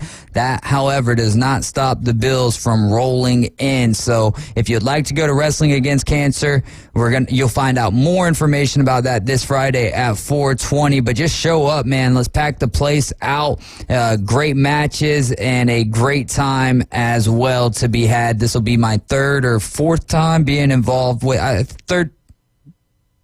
Fourth time being involved with Wrestling Against Cancer 9. It'll be my second time doing the ring announcing, so that'll be a great evening, and Jack Patterson puts on a wonderful event as well. Yeah, Sam Peebles was texting me there, and he was like, hey, man, are we still good? And I was like, yeah, about that. We'll try to make that happen another time. Tomorrow's going to be good. Got Odie Delaney and Henry Montgomery coming over from Pensacola, provided that the weather's not bad. They were fighting there at, well, Odie's the coach, And then you've got Henry Montgomery, who's a fighter, and I think that he's got the goods to take it to the top level there with the UFC. But they'll be joining us tomorrow at 5:20, and we'll have them on for 2 segments. Right on. Sounds like a good time. Yeah, it is going to be a good time. What do you want to talk about in this segment?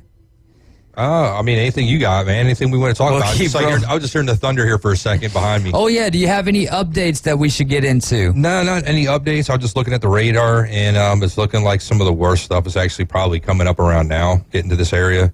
A lot of it was just a green, but now we got a little of that orange and red. Be here maybe in the next little bit. So 20 minutes ago, we do have a tornado warning for Bay and Walton County. Tornado warning for Bay and Walton County. That's not a watch. That's a warning, meaning that they've seen one to this point. So if you guys have any updates you would like us to relay to the rest of our community, you can text them in to 850-215-6290. Mention going into the break, I'll tell you about how you could win a foursome at the beautiful Bay Point Golf Club here in Panama City Beach. And that's by playing the Masters Fantasy Challenge with us. Plus, we're going to hook you up with accommodations to the Hampton Inn on Thomas Drive. It's free to play. Sign up at espnpc.com. Invite your golfing buddies.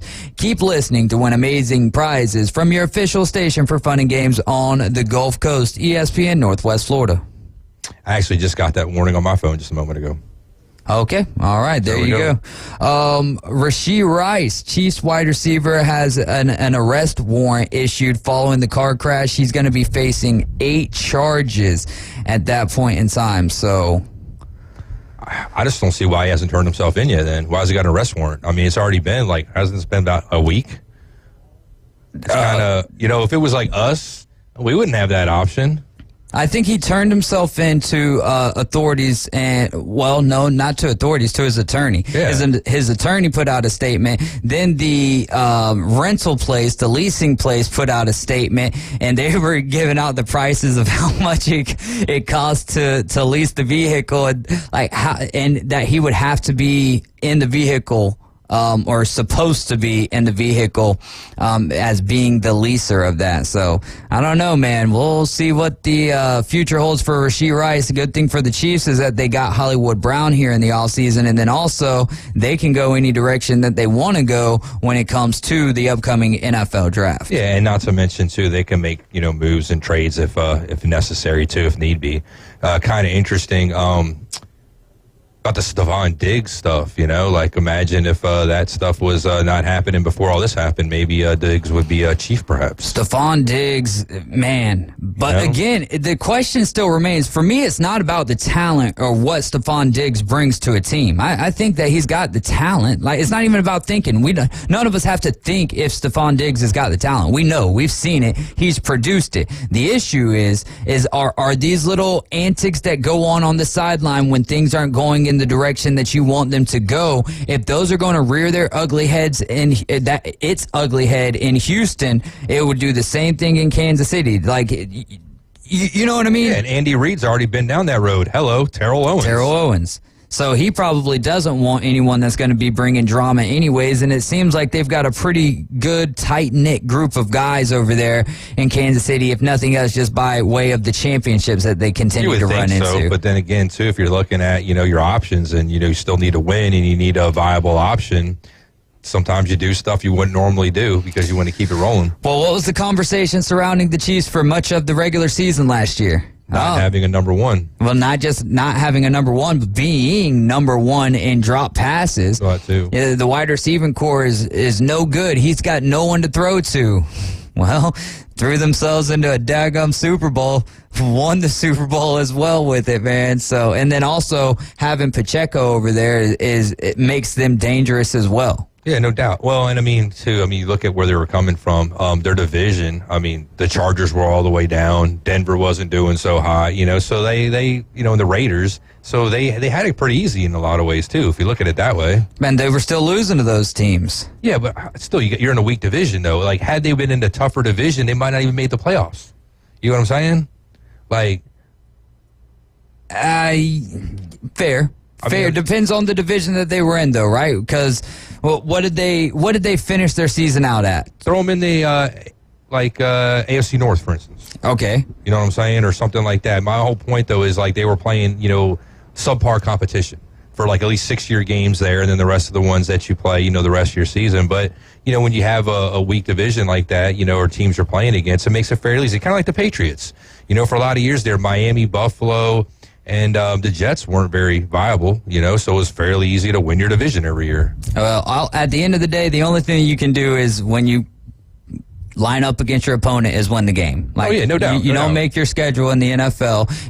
And what did we learn a few weeks ago in me and AG's argument is your schedule is based off of how you finished, at least when it comes to you've got your 6 divisional games, and then you've got your 4 games against the NFC cross-divisional games, and then it's all about where you finish and where your other opponents right. And in still, the AFC and NFC. That's all relative, though, because, you're getting scheduled against what's deemed to be better competition, but teams change year to year, and we see how much parity there is. So because you're a first place team and you're supposed to be playing against first place competition, they put you against these teams that had great success the year prior. Doesn't necessarily mean they're going to have that same success the next year. So just because they're scheduling you against the team that's perceived to be great, in 9 months they might not be that great. Yeah, 100%. Like, there's no disagreement there. But I also want to see, because the Chiefs did lose to the Raiders last year. They did lose to. I'm just gonna pull that up though, because for me, I don't care what division you put them in. The whole point of what I was talking about, though, with it being their wide receiver core or whatever, is because they're one of the few, maybe the only team in all of sports, dude. I think that we can make that a filthy narrative. They might be the only team in all of sports that legitimately knows how and when to flip that switch. We talk about that switch all the time. I think that one of the other teams that you could put into that argument, and we'll see how it looks in 2024, would be the Georgia Bulldogs. I think that they're a team that has that switch. They just weren't able to flip it in the SEC championship. But outside of that, I mean, we can't say that about the Eagles. No. Because they, after week 11, they lost the switch, and that was a team that I was kind of holding out hope for. So I don't think there was more of a switch there, though. I think it was finally caught up to them, not having, the same coordinators and everything. You started, leaving where you left off last year, and it just, like I said, finally caught up to us. So the Raiders beat the Chiefs late in the season. The Chiefs did edge out the Chargers 13-12 late in the season. Chiefs beat the Bengals in December. So I'm trying to. All right, the Chiefs split with the Raiders. The Chiefs swept the Chargers.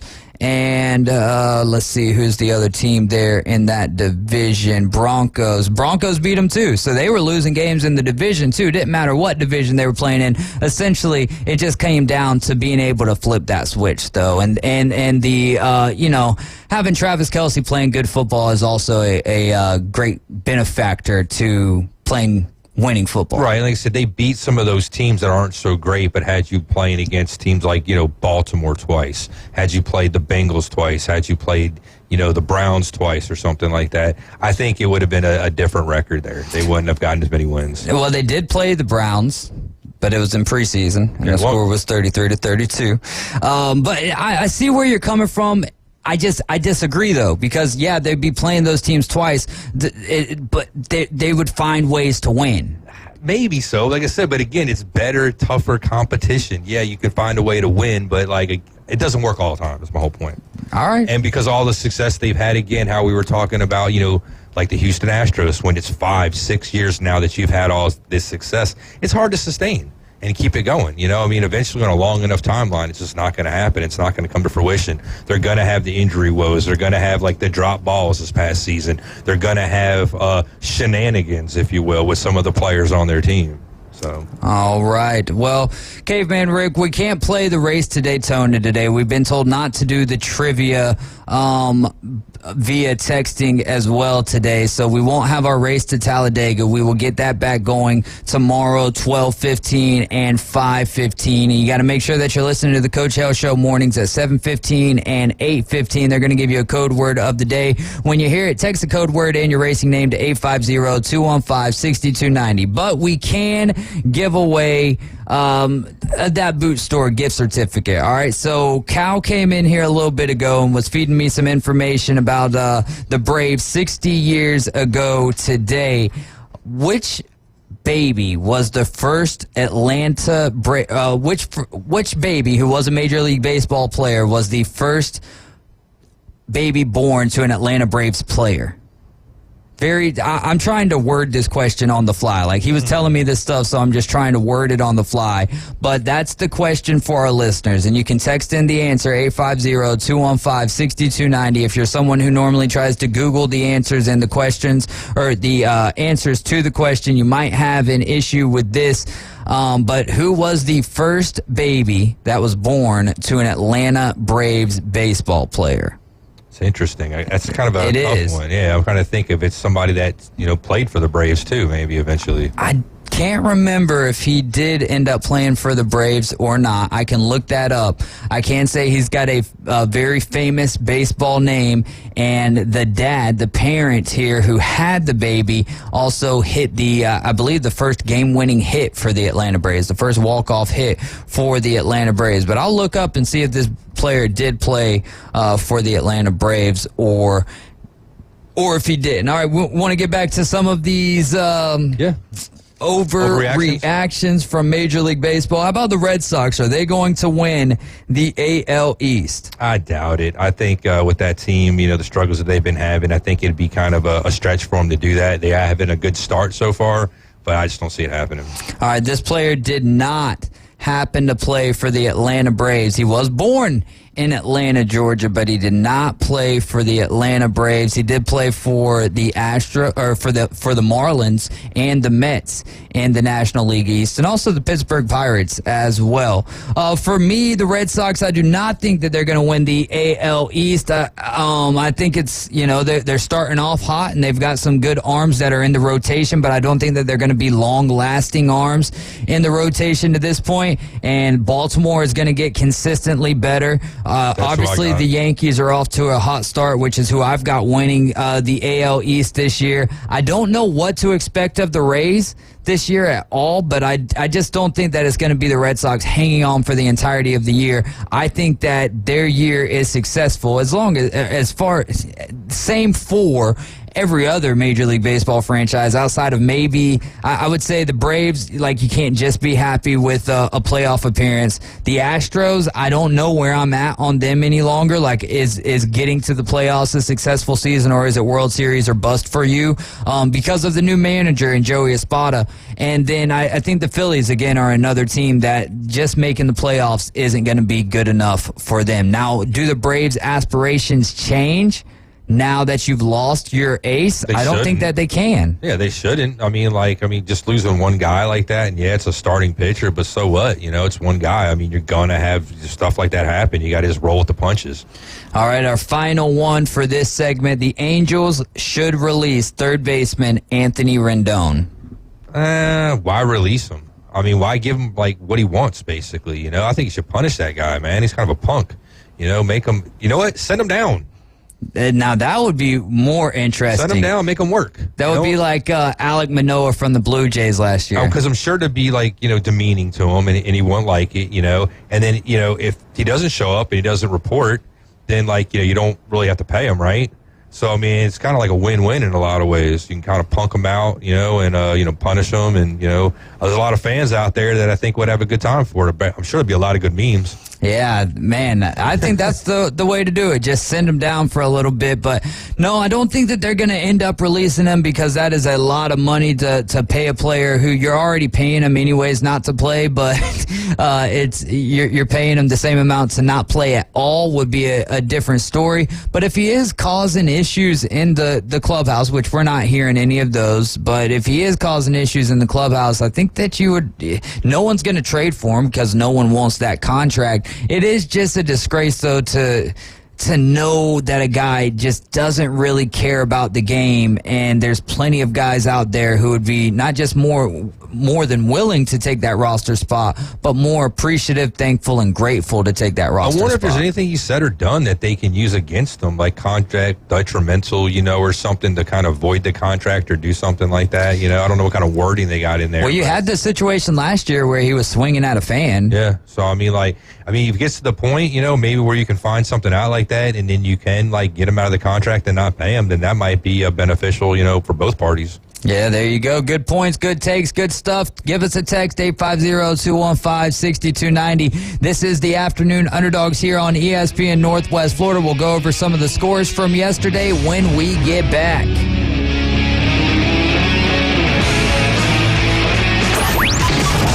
ESPN Northwest Florida. Here's what's happening. Hi, this is Jack Patterson inviting everyone out for a night of exciting professional wrestling.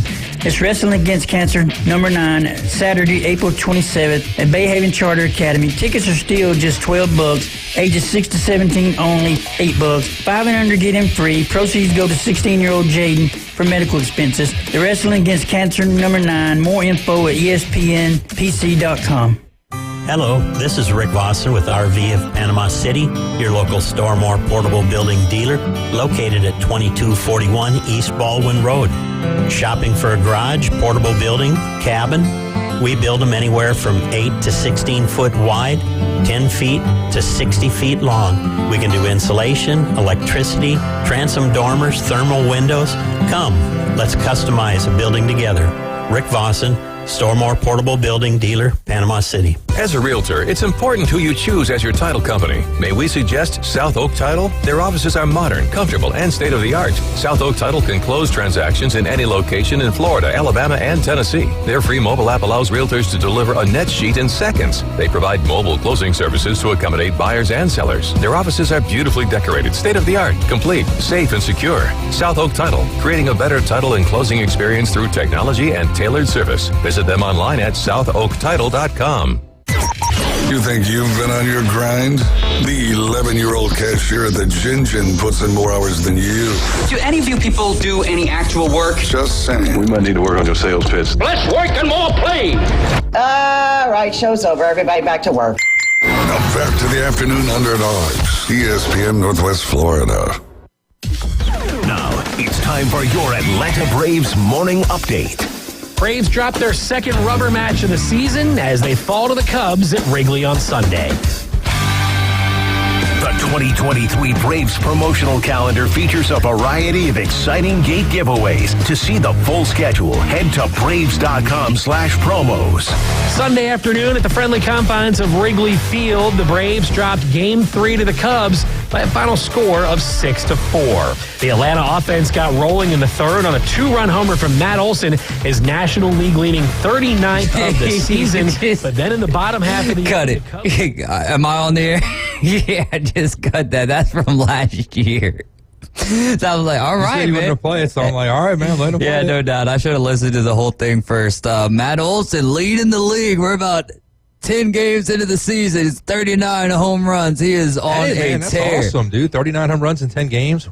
Couple of lightning strikes outside of the window a few minutes ago. I need to check the latest and greatest going on here on, I keep on wanting to say Chef Ross, but meteorologist Ross Whitley, tornado warning for Bay and for Walton County as we speak. So worst of the stuff's on. It's like right about now. It looks like on the radar. Yeah, it does, man. Do we have any updates on if the bridge is still open or not? I think we would get a text about that from the alerts, right? I ain't seen the wind blowing that bad yet out there. Yeah. I mean, it's got to be blowing a good, was it 50 or something to close the bridge? Mm-hmm.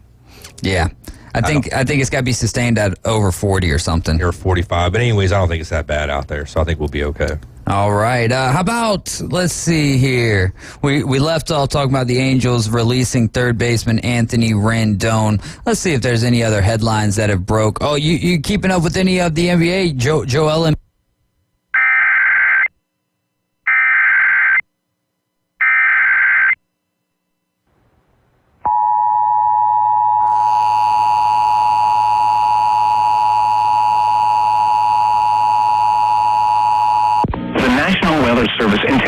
has issued a flash flood warning for Bay County in Florida until 10:45 p.m. Central Daylight Time.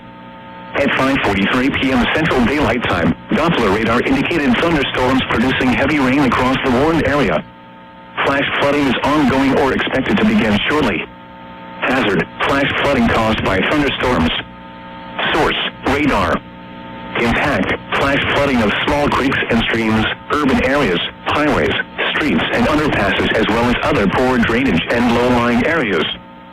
Some locations that will experience flash flooding include Panama City, Lynn Haven, Panama City Beach, Callaway, Springfield, Mexico Beach, Hill Park, Tyndall Air Force Base, Parker, Southport, Brandonville, Dorrego Park, College Station, Ricotta Beach, Cedar Grove, Vicksburg, Bayhead, Millville, Bayou George, and Bay Harbor. Turn around. Don't drown when encountering flooded roads. Most flood deaths occur in vehicles. Repeating, a flash flood warning has been issued until 10:45 p.m. Central Daylight Time for the following county: Bay, Florida.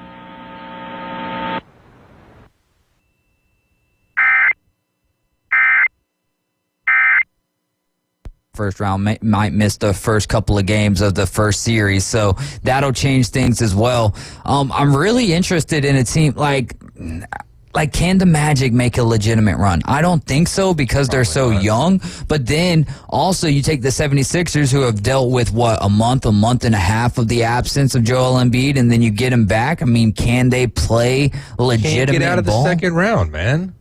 That's the biggest hurdle, you know? I mean, how many was it? 4 years in a row? Can't get out of the second round? And I'm Can't get out their own way? You know, I'm actually more intrigued, which I guess isn't a surprising take necessarily, but with the West, because it's not just your same old teams that are up there at the top. Now, obviously, the Denver Nuggets, champions of last year, are right up there with the Minnesota Timberwolves. And I believe they play tonight, the Timberwolves and the Nuggets tonight. So essentially, whoever wins this game will be the top seed out of the West. But you also have OKC, who's one of the top 3 seeds. You've got the Dallas Mavericks playing really good basketball right now as well. In fact, you've got the Nuggets number 2 in the power rankings by ESPN with 3 games left to go.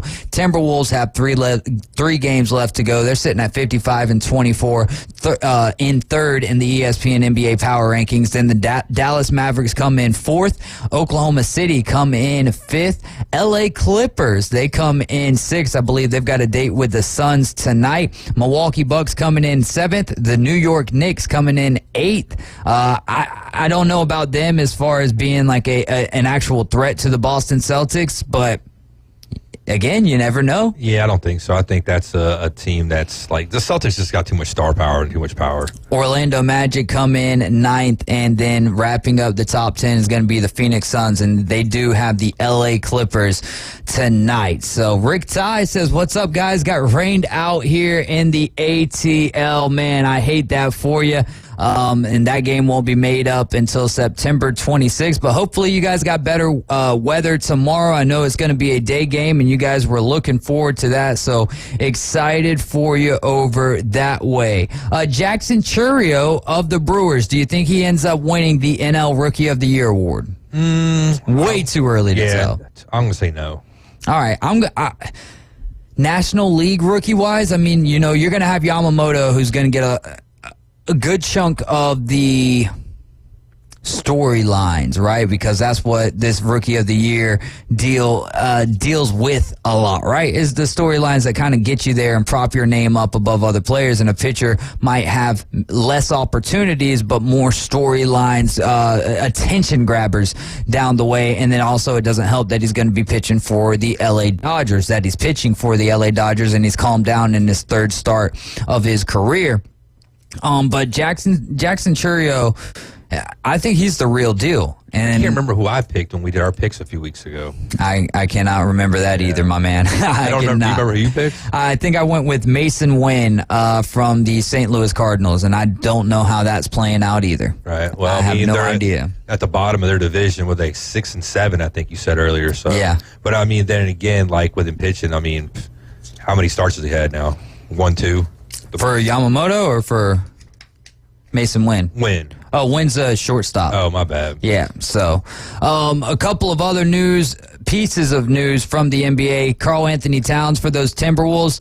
He is expected to return in one of the team's final regular season games, recovered now from the torn meniscus. Ant Edwards, who's one of the most fun players to watch in the NBA, he had 51, which was a career high for the Wizards. In that Bucks Celtics game last night, guess how many free throw attempts they had? They had two. Free throws. Yeah, and the Celtics got none, right? Yeah, Celtics. First team in NBA history to have a game with 0 free throws. The fewest free throw attempts since 1983 at 2. And like you said, the only team, Boston Celtics, having absolutely 0 free throw attempts. I wish I would have watched more of that game. I would like to see if it was something where like they should have called more, for whatever reason they didn't, or if it was that clean. Yeah. I kind of find it hard to believe, though, that it'd be a game that clean, especially when you look at games like where the Lakers and LeBron James, have like 30 more free throw attempts than the opposing team. Yeah. Something's there, so man. Maybe that's East Coast bias, West Coast bias? It could be a little bit of that. I would say more so a LeBron bias. Well, that too, maybe. There. Yeah. Pacers are on pace to end up with 10,000 points and 2,500 assists this season. And for context, only 6 NBA teams have ever scored 10,000 points. The last time it was done, 1983-84 by the Denver Nuggets. And only 4 teams has ever had 2,500 assists. The last to do it was the Lakers back in 84 and 85, but no team has ever done both. And this will be a lot like the Atlanta Braves and all the home runs that they hit last year, because honestly, having those stats is nice, but without the time, well, it's a little bit different, I think, for the Pacers than what it is for the Braves, though, right? You can hold on to those kind of records if you're the Pacers, because you don't have any championships in NBA history. You do in ABA history, but not in NBA history. How many cares how many points you score? It's how many, what you win at the end. I think, but as a Pacers fan, I think this is something kind of cool. No, and I feel you on that too. But I mean, it's also showing like probably no defense being played, because that's usually the case when lots of points are being scored. That's 100% truth. There, I see no lies in what you're talking about there, brother. Let's go over some of the scores from last night as well. In baseball, we mentioned this. Mosley took down Arnold 7-3. Senior Jordan Martinez led the way for the Dolphins. He had 2 homers and came in to close the game out against the undefeated up until that point Arnold Marlins. 8-10 Mosley is. They're going to be hosting Arnold on Thursday for a little rematch there. Arnold is now 16-1 on the season. Poplar Springs took down Laurel Hill 9-6. Vernon beat Emmanuel Christian 18-4. Sneeds beat Malone 13-0. Port St. Joe shut out Mariana 4-0. Franklin over North Bay Haven 6-3. Bozeman beat Destin 6-2. Rickards beat Rutherford 5-4. Niceville takes down Crestview 2-1. South Walton over Paxton 3-0. Bay beats Walton 5-2. Chipley beat Bluntstown 2-0, and Wakulla over Liberty 13-9. In high school softball, it was Arnold blanking Bozeman 6-0. Mariana taking down North Florida Christian 6-0. Poplar Springs beat Malone 11-8. Port St. Joe beat Sneeds 8-6. Rutherford by 10 over Rocky Bayou 15-5. West Florida shuts out Niceville 3-0. Bluntstown shuts out Cottondale 3-0. Freeport also with a shutout of their own over Walton 1-0. Vernon beats Bay by 8, 13-5. Alpha over Chipley by 1, 4-3. Paxton beats Ponce de Leon 10-8. Franklin beats FSU High School 5-1. Liberty beats South Walton 7-3. In JUCO baseball, Chipola beat Gulf Coast and the Commodores by 4 runs. It was 9-5. JUCO softball, you've got Northwest Florida beating Gulf Coast twice yesterday. The game 1, 10-2. In game 2, it was 10-8. So, hey, real quick, too, we talked about this during one of the breaks. Just figured I'd throw this out there because it's something we did. We didn't mention it yesterday, but in my little betting venture for the NCAA tournament, after 67 games, 67 bets, $1 a piece, betting on all the underdogs, I finished with a whopping $5.78 in my pocket to the good. There you go. Is that something that you're going to do next year? It might be something I try to do next year, because I'd like to see if the results are kind of consistent. Yeah. This is being like, first time it got like, just one little sample size. Maybe try it a couple more times and see, how the results pan out. typically I would think over time you probably would come out ahead. But, like I say, never know. The rain is definitely coming down out there. Make sure that you guys are staying safe. I would like to say, though, doing, this experiment, what it would have been like before transfer portal and NIL. Like I say, if we did this like 8 or 10 years ago, before all these changes, to see if it would be like the betting odds and the gambling odds would be a little bit more like consistent, I guess, because there's so much up in the air now with all these, people changing teams. I think maybe, Vegas and stuff might have a harder time handicapping some of these games, but I could be wrong. What do you think?